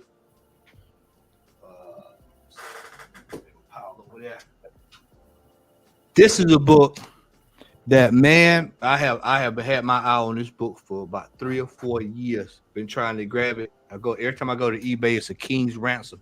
Every time I see it sell, King's Ransom. But you go down to Heroes Con and you get bargain basement prices. We have Adam Hughes. Oh yeah. Nice. 30 pair variant. Got it for $100. That's a deal right there. Adam Yeah, they always want to arm it, like expensive, Matt said. They always want to arm and a leg for that damn book. Mm-hmm. Save that for my AOK. We'll come back to that. Shout out to CGC. Y'all know I'm critical of CGC at times, but shout out to CGC. Dropped off some books Friday to have graded, and they were ready to go on Sunday morning when we got to the show. Picked them up, didn't have a problem. Had this book since 2016, and decided I wanted to go ahead and get it graded. This is Tuskegee Airs. Oh, nice. Number 1. Nice. 9.8. I need to get mine graded. That's beautiful. That one. Did you have to buy the ticket for Sunday to pick up your books from CGC? No. What you do is you get there Friday. I'm pretty sure it was so successful this year, they're gonna probably do it again next year.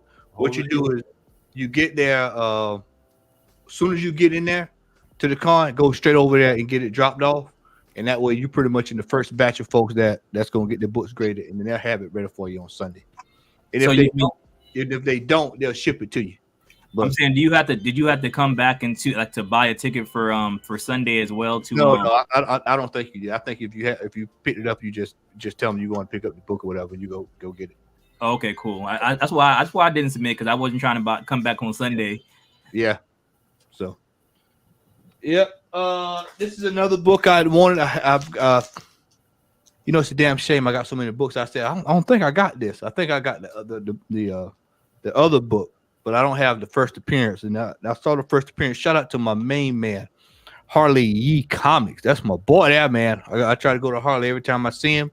Brother Harley was ill on Friday and Saturday this year, but my boy Harley was cutting deals from the bed. I was on the phone with him at the booth.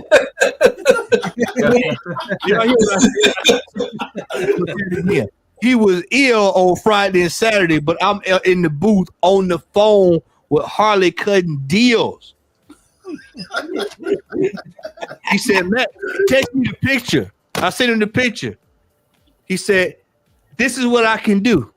I say, bro, say no more. Say no more. Say no more. Grendel Oh shit! Oh, nice. You got a fucking Grendel. Look at you. That's nice. 150 bucks. Apollo Crews. You ain't shit. Shit. He ain't shit. Apollo, you ain't shit. He is cold blooded. Yep, I got this. Got this for 150 bucks right here. So I'm glad to finally put that away there. Nice. Another book I had great that came back. This is a book. Shout out to the world famous Dave. Got this book. Famous. When I say world famous Dave, world famous Dave. Got this from him about I'd say probably about 7, 8, 9 months ago. And Nick was the one that pulled it for me. So shout out to my brother Nick if he catches this. Sailor Moon. Ooh. 9.6. So I was glad to get that at a nice good grade.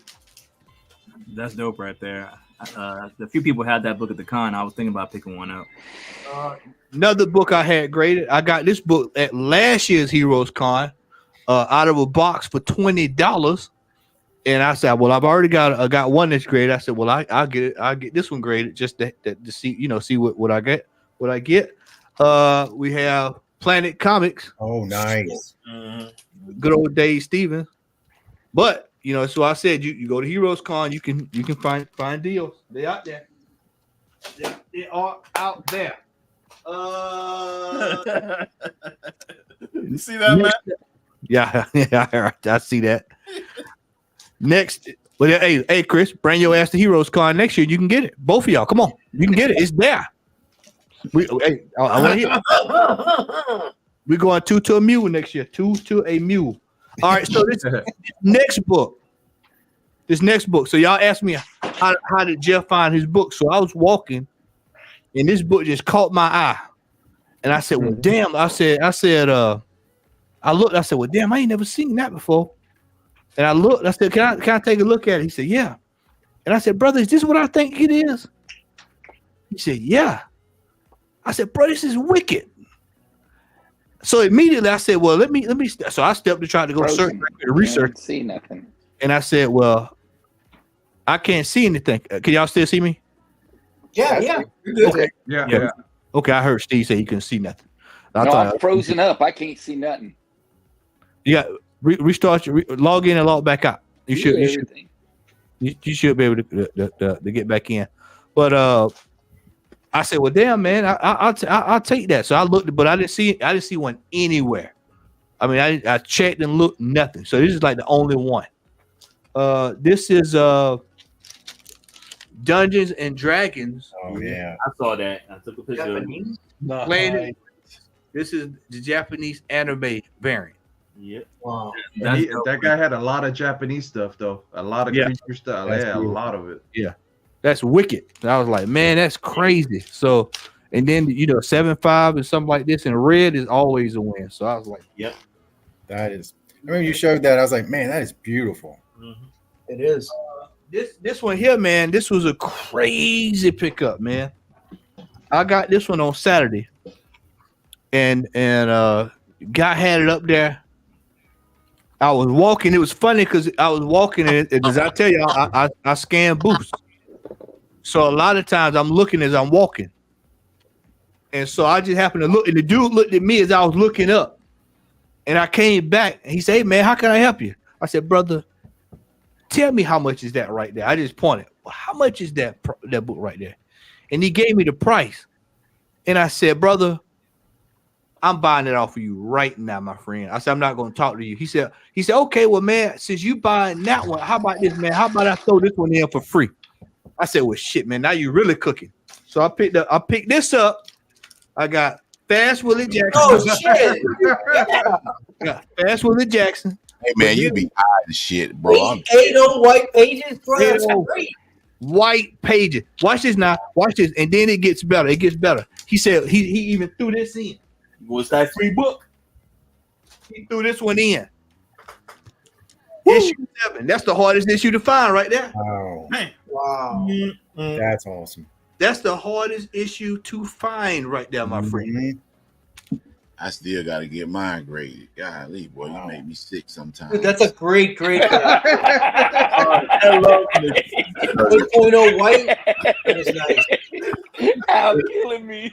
And then this is this is the number 4 of all of the Lobos that we found this weekend. This is the one I got for John Gay, which is $75. They see he's missing the Dell over there, but I said, bro, $75 for Lobo. I don't give a damn, bro. It's Lobo. Yeah. Lobo. You take the Lobo. And think about it later on. So got that for him. Yeah. That's awesome. Picked up this right here, man. This was shit. I've always wanted that book. This was sitting in the dude who had like the bookstore set up, man. It was just like sitting on. It was like just sitting on the shelf, and I was like, bro, I'll take that, man. I was like, I never seen one in real life. How much was he asking, if you don't mind? He knocked off 20 and gave it to me for 100. 100? I never see that book. No, you see that book. You rarely see it. 100. That's a fucking great buy right there, dude. Yeah. 100 American dollars. Wow. Pick this one up. Definitely do your research, man. Picked this one up. Me and Rico talked about this book. It's the book I had been looking to get for a minute. He showed it. If you watched our Black History special, if you have not, please go do so. He showed this on there. It was a book I've been eyeing for a while, but every time I see it, it's The King's Ransom, and I just like I just don't want to spend the money. So I said, I just hold it and wait, and then bang, end up getting it at Heroes Con. Oh shit! Starring Sugarfoot Jones. And shout out Never seen that in my life. I've never seen that.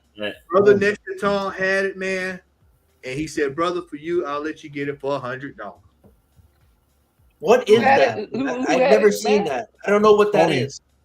This is a it's a play on on blackface, and it's one of these country. I got one gonna knock you out to the fucking floor in a little while. Y'all just wait. I got one coming up. What year is that, Matt? Rico in the chat. You have to tell him what year it is, Rico. I can't remember what year. I want to say it's I don't want to guess because Rico would know it.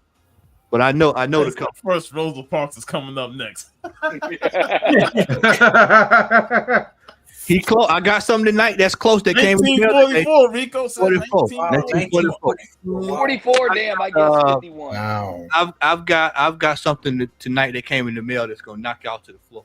When I say knock you out to the floor, it's gonna be some old shit tonight. So I'm just letting y'all know. Al, you sure you want to follow this, man? Yeah, I want Al to go because Al has some sentiment to his. That's why I want him. Sean, so let everything flow the way it need to flow, sir. I'm not scared. Al is a special haul for Al. Shout out again to Harley Yee for making another deal from the deathbed.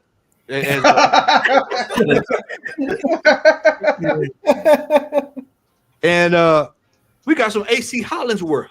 Oh, damn.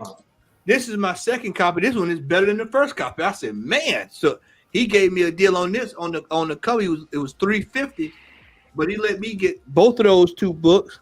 He's $100 for that one and $200 for this one. Wow. Golly, man, that's a hell of a discount. Wow. Wheeling and freaking dealing. This is what we do. We can wheeling and dealing, man. My man was called for giving you don't do. You was picking up some heat. And then pick this one up as well. I was going through a loan box as Donnie stated. Books ain't on the wall. They in loan boxes at Heroes Con. I'm going through the boxes digging. Good shit in them boxes too, man. Yeah. Pull up some House of Mystery. Oh, nice. 6.0. Wow. You don't normally see 6.0 House of Mystery. No, they read the shit out of that. Not at all. Yeah. So I was thrilled to get that. Shout out to the world famous Dave's Comics. Dave had a book that I didn't even know he had. I was looking down at the bottom and I said, "Ooh, man, that looks good." And I said, "Well, let me go look around a little bit more." And so towards the end of Saturday, I went back up and picked it up. I said, "Nick, I'm gonna go ahead and take it off your hands." And we have Flash Gordon, Oh, 4-color 190. And there were several people that had this book, man, for like 6 and 7. I even seen one at 8, and Dave had it for 200. Whew. Damn. Wow. Another badass cover. So we got that one. Oh, show the back of that, man. Show the back. Yeah, wrap around. Yeah, wraparound cover. Yep. That's beautiful. Nice. It's awesome, man. So nice. Remember I told y'all the dude whose booth I was at, man, I was like, shout out, Brian. What's going on, my friend? Yeah, Brian, jump in here, man. That's my boy, yeah, man. Tell you, man, we just have good times together when we get together, man. I absolutely had a blast with Brian. The guy I was telling y'all whose booth I was walking and just like was like, what the hell? How did I miss this? Right. Well, he had a book up there, and it was crazy how people don't know what they have. And it's just like sometimes you just have to hurry up and just get it and get out of Dodge without a alert. It's like Metal Gear. You try to sneak around everything you can, but don't alert it nobody. Yeah. And so when he pulled it down, I knew I needed it to complete the run. And so I picked this up, man. This is Buddha. This is my last. This is one of the hardest. G-Man's gonna love them tentacles, baby. I didn't even pay attention to the tentacle. But Rico, I tell you, man, this is one of the hardest runs to complete. And I've got that. Yeah, it is hard to complete. So I was glad to finally be able to get this out the way, so I don't have to worry about that. So now I'm on the hunt for Rico. So if I find some, I'll be getting Rico AOK and 1 or 2 to Rico. If I can find them. That's like stack 2 coming up. So this is I already know Apollo for to have a field day with this. As soon as I show it, I know I'm gonna have. I already know it's coming. But I picked this up. I picked this up from the guy who I bought the Sugarfoot from. He said, "Hey man, I got these books right here, man. You interested in this?" And he said, "Bro, these are from Japan, from the early 1900s." And y'all know me. I was like, "Well, hell yeah, man." I said, "Let me see what it is, man." He said, "Bro, these are old textbooks." And I was like, "What?" Yeah.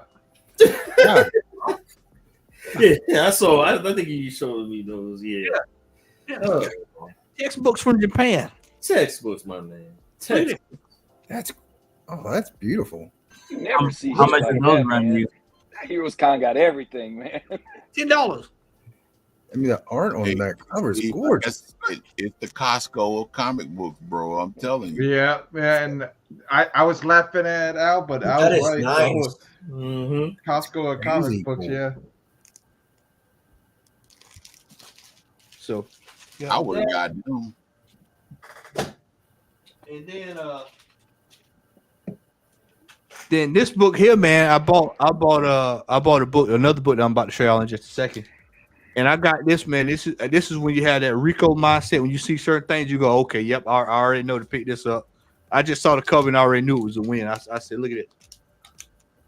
God damn.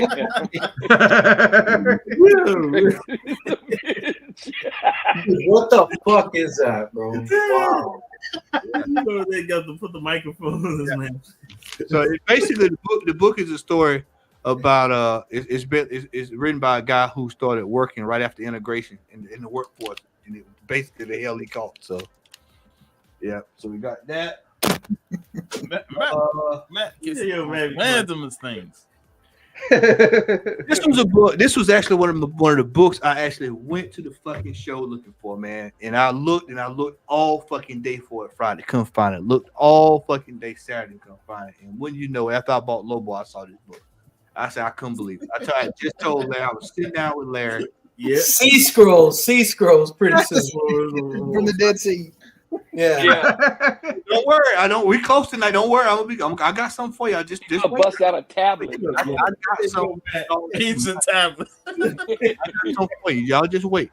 10 commandments. You gotta do one of the slabs. The 15 commandments. So this book, I looked, and I remember looking at this last year. You know, and I never told y'all my regret. It was one book that I wish I would have bought last year. That I was like, damn, I left that book. You know, it's not Chamber of Chill, Steve. It's not Chamber of Chill, but you wanted that 19 though, didn't you? I wanted it bad, bro. I wanted that bad, but yeah, I saw one $12,000. I had to let it go. Yeah, I was like, nah, I couldn't, you know. But no, it's just a cool ass cover. I told Larry. I told Larry. Yo, with the left flip flop from Moses. I had told Larry when we were sitting over to the house Saturday night. I told Larry, I showed Larry, I said, Larry, this is a book. I said, bro, if I could just this is actually one of the books I'm looking for, man. And like I said, I found it, man. But this is just a cool ass cover. It's real crime story. It's an arsenic cover. Damn. And was that on a wall or you found it? It was on a wall, bro. It was on a wall. On a wall. And you didn't believe your eyes when you saw it, huh? No, I looked and I was like, bro, is that it? It was like, yeah. And I was like, wow. And I was like, nobody got that. And I was like, that's the sought after cover. That's actually a sought after cover. It's up to no good. That's awesome. Yeah, but like you were saying, man, people missed. You know what I mean? There was so much stuff to look at. Yeah, the more shit you know, the more you know to get. Yeah. Right, so, as Donnie stated, shout out to the comic book vendors that will refer you to somebody else. Yeah. So I was talking with a guy, and we just got to talking about pulps. And he said, "Hey, man, if you're looking for some pulps, there's a dude right here behind me, man. He's got some really good stuff." And I said, "Oh yeah." He's like, "Yeah." So I go to the booth, and I said, "Well, the brother over there told me you got some pulps." And so he's like, "Yeah, man, I got a box right here." So I'm going through, and I said, "Holy shit!" And I said, "Bro, this exists?" He was like, "Yeah." And so I got this right here, man. G-Man appreciate it. G-Man's fixing to have a heart attack. G-Man's gonna shit a brick. Wow. He's gonna shit a brick. Yeah, I seen that's nice. That's a hard, probably white cover to get that. That's beautiful. This is Magic Carpet Magazine, number 4, volume 3, issue number 4 from Popular Comics, October 1933. Wow. And Golly, a 5.33. Yeah, that's incredible. The significance in this is Mary Bundridge, who was credited as one of the first, if I'm not mistaken, the first female artist to work in the comic book industry. This was before she got. You see what G-Man said? What did G-Man say? Yeah. He knows. This is actually some of her earliest work before she even started working on the Weird Tales. A lot of those Weird Tales that you see the covers, she's the one that drew them. But this is some of her earliest work. So this is behind Oriental Stories. So this is extremely, extremely rare book. So to find this in a 5.0, insanity. Miracle. Wow. Masic's gonna pull out something from 1896. So for those who follow the Comic Hall Crew YouTube Instagram page, you would have already seen this. But I went to buy a book from a guy. Told y'all at the top of the show. He said, no. I turned around, I made a right, looked up and saw this book.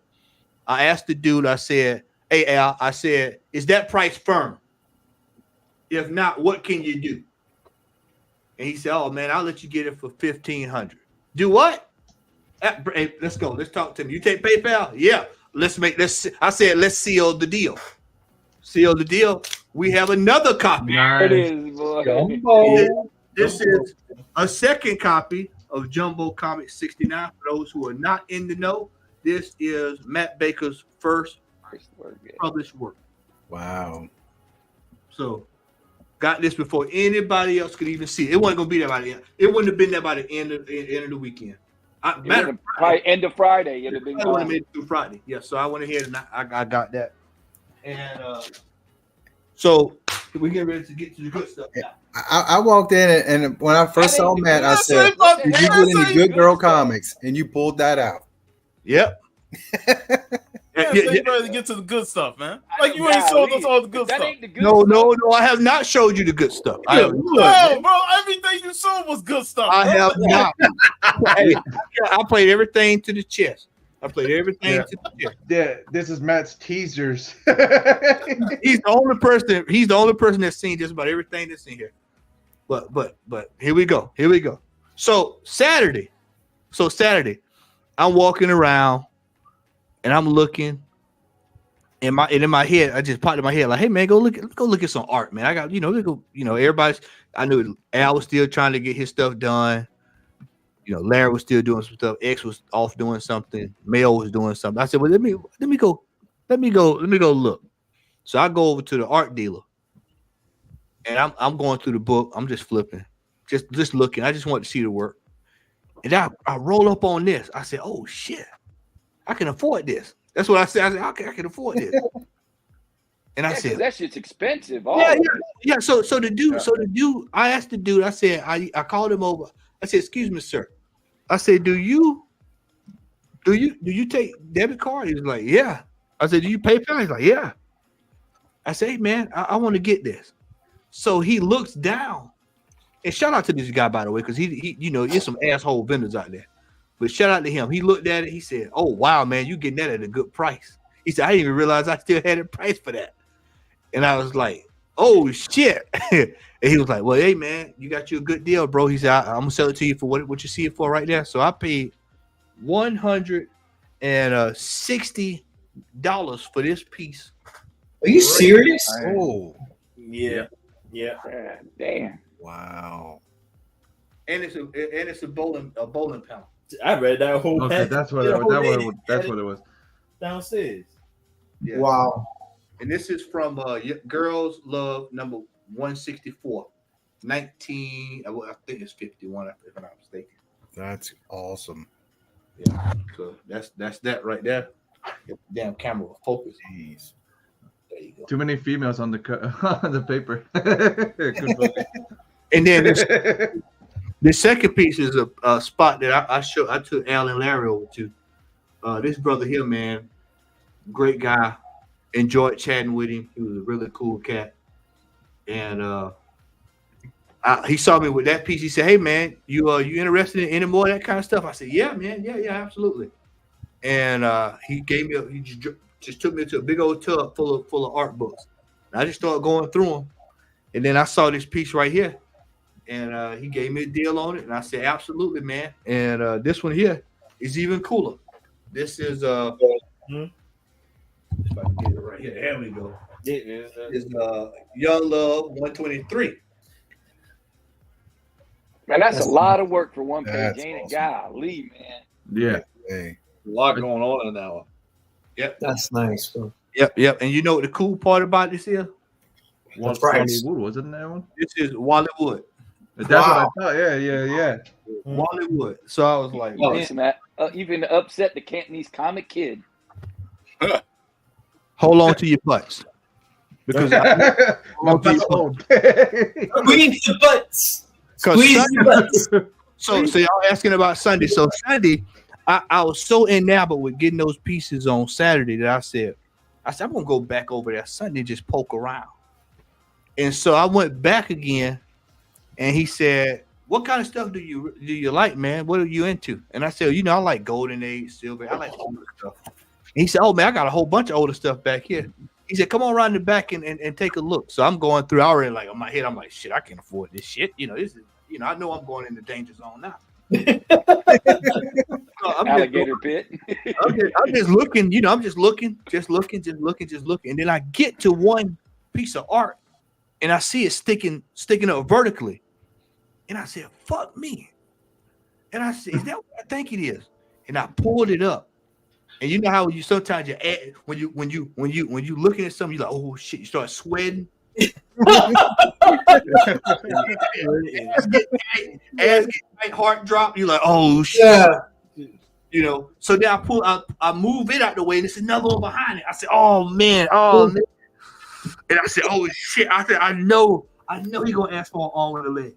And I flipped it around to the back, and it said $250. I said, oh shit, I might be able to get a win here. So I took it over to him. I was trembling like here. I said, this still goes say this price wrong, what? So I said, hey man, brother, what can you do for me on both of these? always ask y'all, what Yep. can you do? Yeah. Is his price firm? He sat there, he looked at it, and I mean, he put me through the ringer for about a good 6-7 minutes. Damn, that long? Yeah, he put me through the ringer, man. I was sitting there sweating, and he looked, and he looked, and he looked, and he looked, and he looked, and he looked, and he looked, and he looked, and he finally he said, "I'll let you get both of them for $400." Bro, I pulled my card out so fucking quick. I was swiping, fast as I could. Before you even got the card reading, nigga. Fast as I could, brother. I got one, but two original art, Friday Foster. Oh, God damn. Wow. Oh man. Yo. Wow. Yo. That's dope. Look at that, man. Damn. Bro, I see why you was sweating books, Me man. too, man. That's incredible. That go to Man, 200. no price behind it. Go to 250 right there, bro. I couldn't believe he let me get both of them for 400. You gonna frame those? Hey. Framing those? Bro, I'm putting them right back in this book and putting them right back in that closet. Bro, let me tell you, these things, Rico will tell you in the chat. We looked at, because I got home Sunday, and I was up to 3:30 in the morning with Rico, and I showed Rico, and he went over to a Heritage. These art pieces sell for almost $3,000 a piece. What? Yeah. Oh, yeah, that's expensive, man. Yeah. Yeah, those art pieces are expensive. And this is even harder because this is the actual long form news thing. The one in the news. Newspaper. Yeah. This is from the Chicago Tribune. This is straight from the Tribune. So that's even crazier. Yep. Hey, only one available. All right, and so the coup de grace. That's awesome. There's more? The coup de grace came to He told you to hold your God butt. damn. Yeah. Not hold your butt. I'm squeezing the cheeks. I'm I squeezing got the him clinched. I'm like, we're gonna need an intermission after this. Yeah. So today I had a mail call. Today. I've been on the look. I've been out there in these streets, y'all. I've been in these streets. It's hot. Mean streets. It's been hot. Mean streets you're making. The mean streets, bro. I'm in these streets. In these streets. And so I was I had been looking and I picked up one or two. Shan said you robbed North Carolina. Well, Fucking bandit. I'm gonna show y'all something. That's a piece of history tonight. Now, y'all all jokes aside, this is a straight piece of history what I'm about to show y'all. Ladies and gentlemen, feast your eyes on an actual program from the funeral. Oh What? my God. Martin Luther King. What? Wow. Are you serious? Wow. Yo, he robbed They North still- Carolina, right? Man, that's some crazy shit. You got all this from the same dude? Martin Luther King. No, I got this for All different? Okay. That's where you got that from, bro. You got that Sunday? No, I didn't get that from nobody at the show. It just was a mail call. It was a mail Oh, call. mail call. Fuck. Did you look? Matt, did you look through that? Did you flip through it? Yeah, I'll flip through it. There's two versions of it. The one that you don't want is the one that has the copyright from Coretta Scott King. This one does not have this copyright. There was only 500 of these given out. That's Oh my what's next, goodness. Malcolm X? Crazy. Jesus Christ. You gonna get Malcolm X now, brother? You gonna hunt that I've been on the look for that too. Why you joking? Why you got a joke? Why you got jokes? I've been really looking. I'm gonna drop you down, Pete, and I'm gonna bring Al in. All right. Oh my goodness.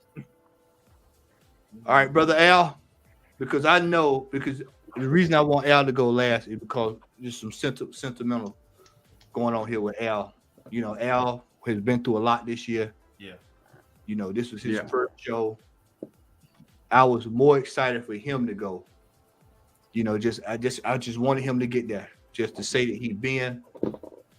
And I'm gonna let him tell his experience, why he showed his books, because I know how much this meant to Al. Because I heard for a whole year about how excited he was with Claremont. Al was buying shoes Al was buying the shoes 3 or 4 months out from this show. He was buying shirts. He was getting everything in order. I'm talking January, y'all. We talking January, February. He was already getting it geared up, man, to go to this show. And for this right here, man, for him to get the Heroes Con and have the experience he had, I just wanted him to go last night. I could have saved that, but I wanted him to go last night. The show, just everything that he got, man, because it just was. I was just so happy to see him happy, man. So take it away, brother. Mm-hmm.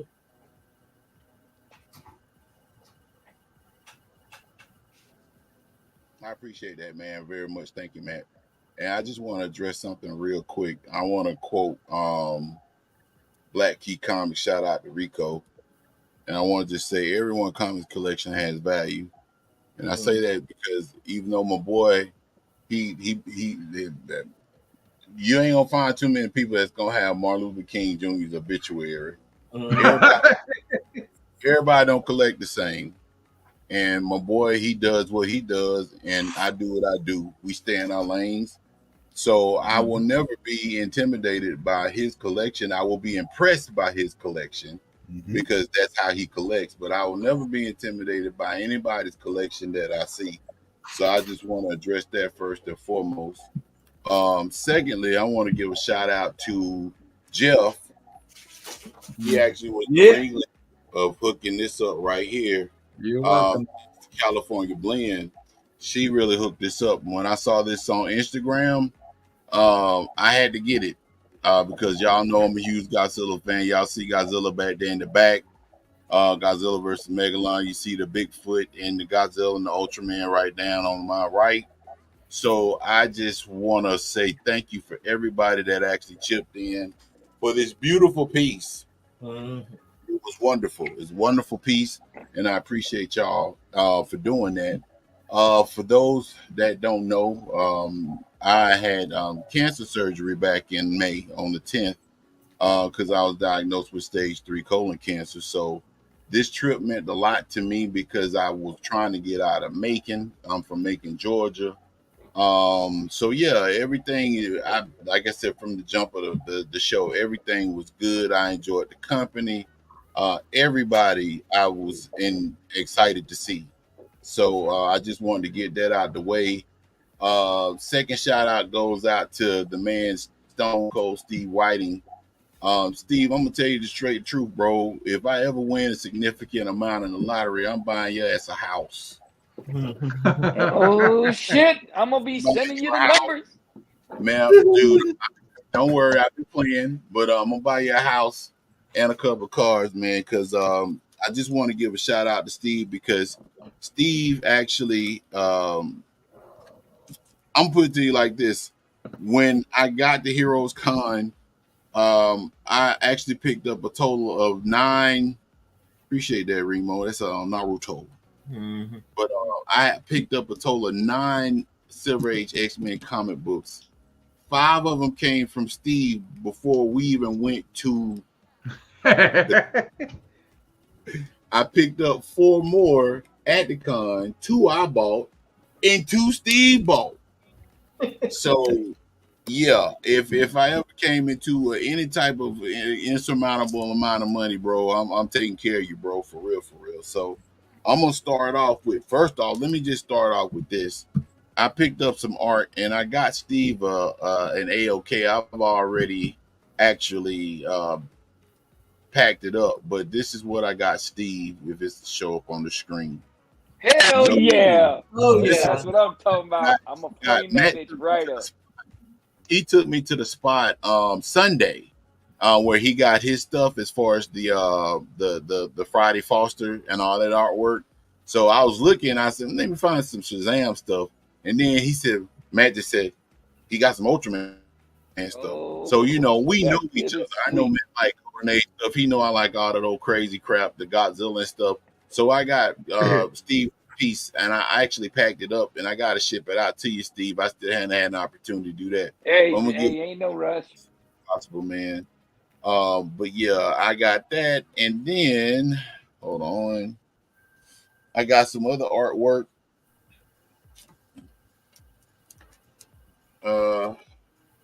I'm in the anime, so I got this stuff right here. This is a guy from an anime called My Hero. Yeah, this is All Might. And the cool thing, the guy actually had a booth where he took different comic book characters and anime characters and made them out of cereal. So, you know, he had like a Gambit one, he had like Gambit O's and stuff. So I just happened to, I was wearing an All Might shirt that day, and he's like, man, this might go well. I said, okay, all right, I'll go ahead and pick that up. That's dope right there. Staying in tradition with anime, I'm a huge One Piece fan. So I ended up getting this right here. It's one of those, I don't know if y'all can see. Nice. Nice. Cool. You got that's dope. You got Gear 5 Luffy, and it changes, you know, like that. So I got that. Those are all the new emperors. The new emperors. Yeah. And I got this now, Steve. I'm gonna show this. Now, if you decide that you want this, I'll send this to you instead of the other one. But I got another piece too for Ultraman. Oh, damn. So if you say you like this one, I'll send you this one. But if you're cool with the other one, I'll send that one. So, Man, damn, I like that one too. Okay. Hold on. I got my Ultraman. That looks just like my Ultraman figure. Okay, so you want the this original one? No, I'm gonna take the other one because you got it first, and you got that one for me.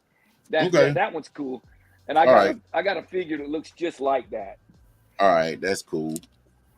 All right, so on to the AOKs that I got from Steve. So these are all the X-Men books that Steve had collected over the past 6 to 8 months. I'm sure he got some help looking for them, you know, with Jeff and Sean. So I'm gonna start off with X-Men 17.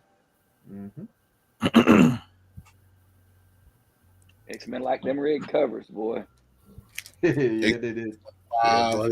Great. Nice. And I don't know how AT&T holding up. I don't know if I look like I'm on an 8-bit Nintendo or something. Yeah, I can see that good. Oh, that's beautiful. God, that's gorgeous. Yeah, all these are thanks to Steve. X-Men 65. That's before you hit the con. Yeah. Right, yeah. These guys, I got these Thursday night when we got up there. X-Men 70. Nice. So that knocked a lot of stuff off. I got this AOK from J-Rock. His name is Jimmy. Black Key Comics actually had this on one of our Black History programs. It's called Up from Harlem, and it's a black comic book based on a guy that actually, just in layman's terms, he found religion and he tried to change his neighborhood and stuff. So Black Key actually showcased this book in terms of its significance and everything. Likewise, Philip Bourne, man. This right here, y'all can't see it, but this is the book that I actually got Chris Claremont to sign. X-Men 101. And yeah, if you watch the video, I cried, and I don't care because I cried. And he took a picture with you. That's rare for a creator to take a picture with you. On out, man. Because I mean, Claremont, like I tell everybody, Chris Claremont is my Stan Lee. So I grew up reading all his stuff, so I can't front on that. Shout out to California Blend. This Sage 1, Luminous Sage 2, and Luminous Sage 3. So I'm getting a signed copy from her soon. Shout out to Mastodon. He actually AOK'd me a couple of books, but I found this book really intriguing here. So he AOK'd me a few books. One was a Defenders book, and another one was another independent book, and the other one was a Marvel Team Up book. Shout out to Carolina Chris. I saw him. He actually gave me this at the con. My goal was to actually get Sanford Green, which is one of the co-creators of this book, to sign it, but I didn't because my feet were hurting so bad. The author was at this there. Yeah, the author was there too. Yeah, I can't remember his name, but yeah, both of them were there. This one actually was due to shout out to Matt. Shout out to Matt Odom. I got Lobo. And Lobo was popular as hell in Charlotte. Yeah. It's Charlotte. to get you to send this down there to you, Steve, to get it clean and pressed. And shout out to Lenny, man. That dude is amazing, man. He's like, man, I wish you could show the pictures of that book, man. I can pull it up once I get done with this, man. But he did an amazing job on my X-Men number 2. Crazy what he did. Amazing job. Yeah, it's nuts. I saw it. Shout out to Remo. I picked this up for him. He's never had this book, and I know he's been talking about. He mentioned this book on the show like 2 years ago, 2 or 3 years. The copy. You need some shit. I found him a good copy of this Spider-Man Wolverine. I found this before the show was over with. This is the first appearance of Deathlock. Oh yeah, Nice. Yeah. First George Perez work. Yeah, man. That, shout out to Fred. I think he was Eastgate. He was right behind Bill Goldberg. Yet another LK Steve. Wood. This was at so X-Men 29, very clean copy. And shout out Stone Cold for this one, X-Men number 6. Wow. So he got this one for me, and this was crazy because it was Saturday, I believe. He gave the book to Larry, and the way Larry gave it to me, he kind of like just, here, man, here you go. I'm like, what is this? I said, what is this? He said, this is from Steve. And I looked at him like, man, that mother. But yeah, I know how you feel now. Larry's funny, dude. He's so fucking low key and shit. Yeah, it's insane, man. So I'm gonna show a couple other books, and then I'm gonna get to the biggest book that I picked up. Yes, here you go, brother. Yeah, I got you. Big. Yeah. Yeah. Look at that book, man. Dude, he did amazing because we saw that book when you showed us it. And I have some before pictures I can't find, but I'm telling you, that dude, I don't know if he's a warlock, but he knows some black magic or something, man. Because that's that goddamn spy looks brand damn new. Man, when I saw that book before I gave it to Steve, you'll be like, nah, that can't be the same book. Yeah. He works saw miracles on that book. He Dude. sure did. All right, so just some other books, man, that I picked up. I'm actually into the Defenders and Avengers. I'm trying to collect the runs and stuff, but I actually did pick this up, a better copy of Spider-Man, Spider-Woman number 1. I got it for like $25. I got some of the earlier issues of Marvel Team Up I needed. Marvel Team Up number 2. So I have Marvel Team Up 1 through 10. I'm short like 20 issues before I complete that. Marvel Team Up number 9. Nice. And then I got a couple of Avengers. Well, I got a few Avengers books. A lot of this stuff is over here, but I just pulled out the highlights. 195. That's the cameo of Taskmaster. Yeah.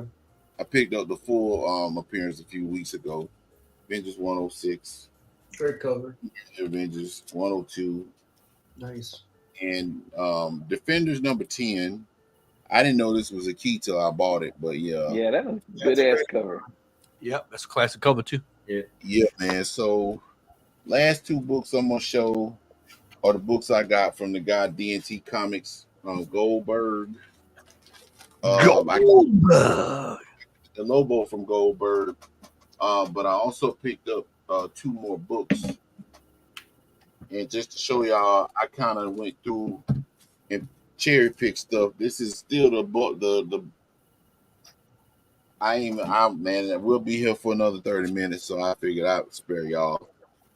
All right, so this book I got for free. X-Men 75. Nice. And the reason why I got this one for free is because I bought this one right here. Bam! Nice. Whoosh. That's a massive Whoosh. book. Yeah. Beautiful. Wait a minute. Big boy. Wait a minute, Al. Wait a minute. We got to bring him out. Comic Hall Crew! Comic Hall Crew! Comic Hall Crew!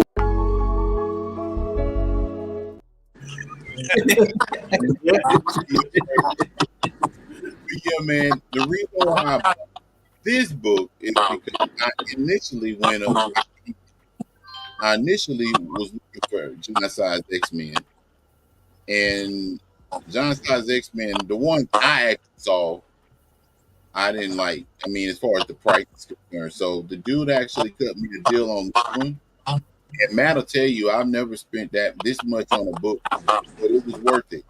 It was worth it. So, yep. So with everything that I bought and with the me, I'm actually short 5 issues before I have the complete run of X-Men. Cool. That's wild.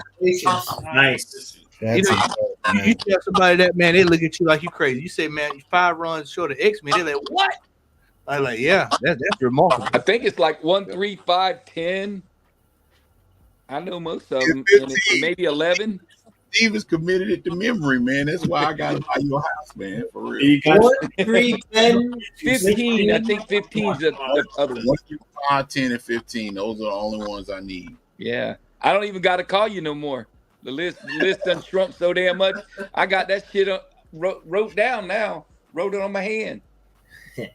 Yeah. So yeah, I enjoyed Heroes Con, man, with every one of y'all, and I hope that I'll be able to enjoy it again next year. You will. Heck yeah. Grill some steaks and hamburgers and tofu and whatever else. And all Tofu. and the kind of stuff you never know, man. So sweet. That's it for me. That's an awesome haul, Matt. Al. Awesome haul. Sean, make sure you're A-okay. Did any of you got your higher layer free print? Oh yeah, I got my prints right here. Nice. Yeah. Yo, man, not only these prints, but they signed by. Yeah, they're pretty much all signed. Nice. I remember where some of them came from. One of them. Yeah. Came from, Supercon. Oh wow. Yeah, it's Greg Horn, man. Wow. Shout out to Hialeah for those. And then I got a package in the mail this week that I posted on Instagram.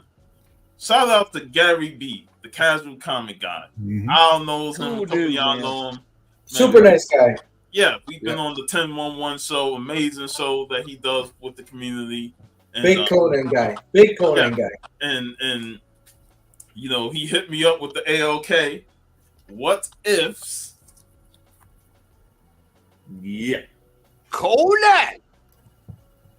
Nice. Wolverine Battle Conan. That's a nice cover, man. That's beautiful. And then, what if Thor battled Conan? Nice. So it seemed like I'm the only one on the show who don't know what AOK means. Act of kindness. Yeah. Okay. I was free book. I'm like trying to pick it up. Yeah, act of kindness, man. And this is another one, Conan the King, number 46. Nice. That's cool. That's not Conan on the cover though. That's like one of my uncles. Like one of my uncles too. He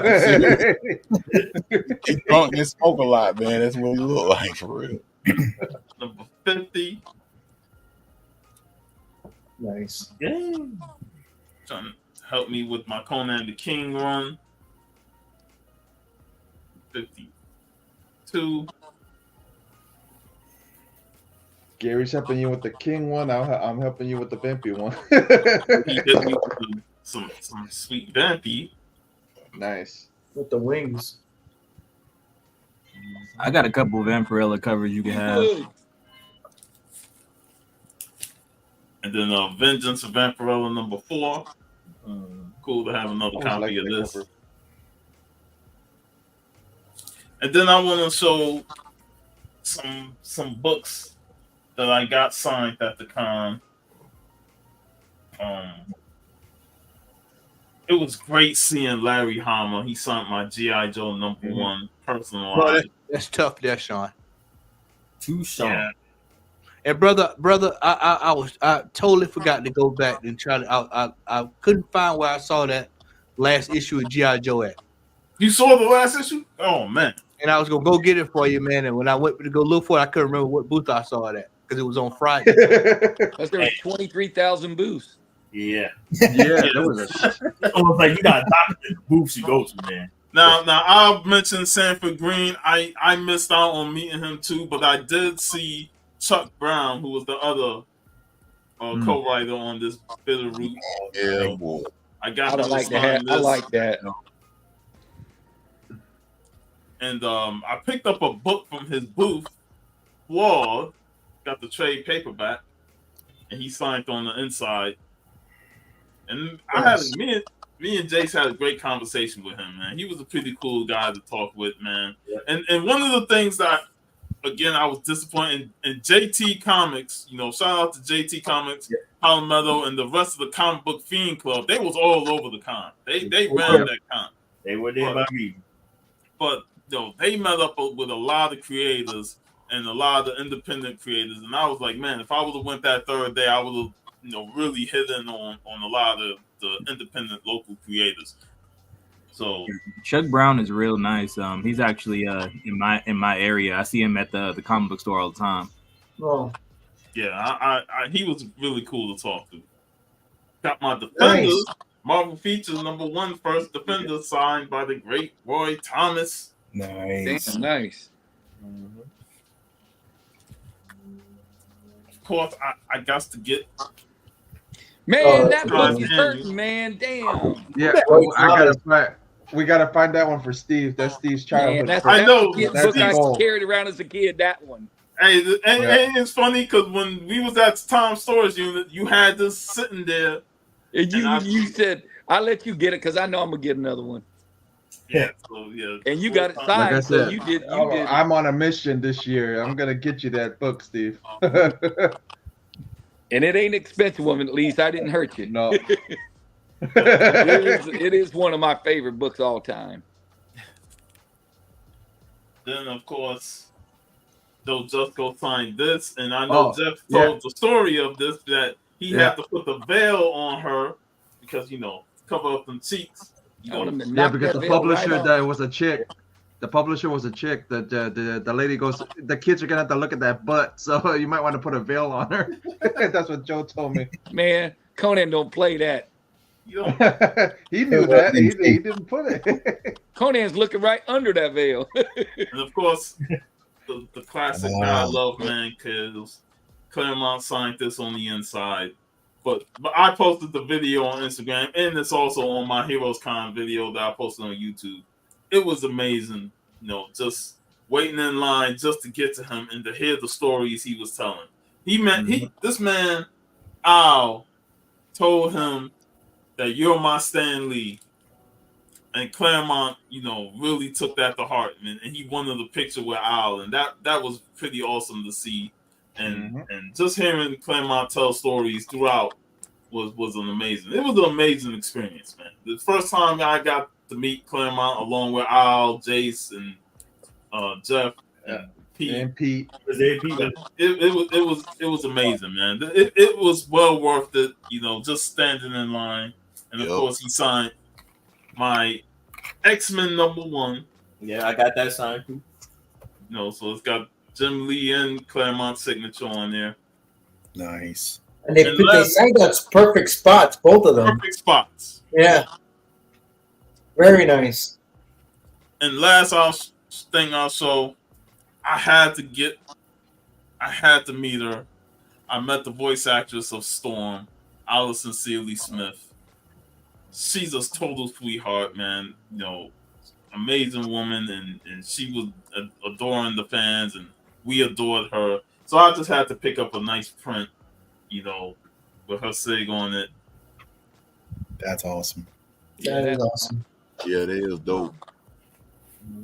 So, man, that concludes my whole AOK / signatures, man. It was a great time. Before we get out of here, I would be remiss if I want to give a special thank you to someone. Let me close this out right quick. Let me open this up. A special thank you. I want to say thank you for Capcom for finally listening to me. I've been asking for this for 10 years. I said in 2013. Give us a collection, Capcom. Give us a collection. I have torn. When they say you've been through the fire, hey, when they say you have been through the fire, I have been through the fire waiting on Marvel Capcom 2. And let me tell y'all something real. Go get you a physical copy of this. I already pre-ordered mine, bro. So in case they decide they want to pull Okie doke. Al, you remember when it came out on the PS3? It was on PS3. Then they pull Okie doke. Yep. Go get you a physical copy. Hold I'm here to on. tell you, day one. I want to play something just in commemoration. Oh yeah. X, you can still pop on for a little bit, man. You can go a couple more hours, man. I got a couple AOKs I forgot to show. Go ahead.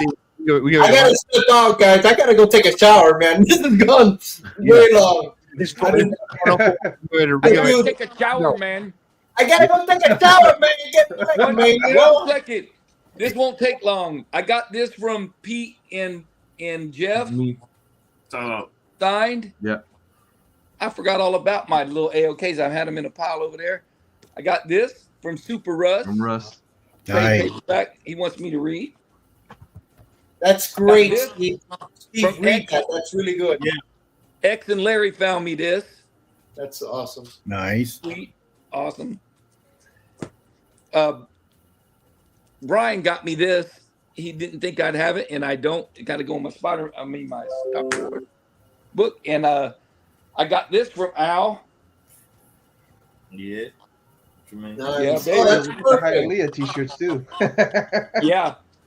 Yeah. And shout out to Hialeah because he got everybody a damn shirt. Yeah. Yeah. Yeah, he got everybody a shirt. Yeah, he got me a Conan shirt. Yeah, it got me a Fire and Ice shirt. So I just wanted to throw those in real quick, and then if X comes in, that you can jump on him. Well, we get ready to round it down because we are at the 4-hour mark. I didn't even realize it. Damn. Yeah, we're at 4-hour mark. Oh, early, man. Yeah, I just want to say a quick thank you to Sean because if he didn't come through and let me exchange some physical cash for PayPal, I wouldn't have been able to get a lot of those Sonic books with that boot. So I appreciate it. That's awesome, man. That's awesome.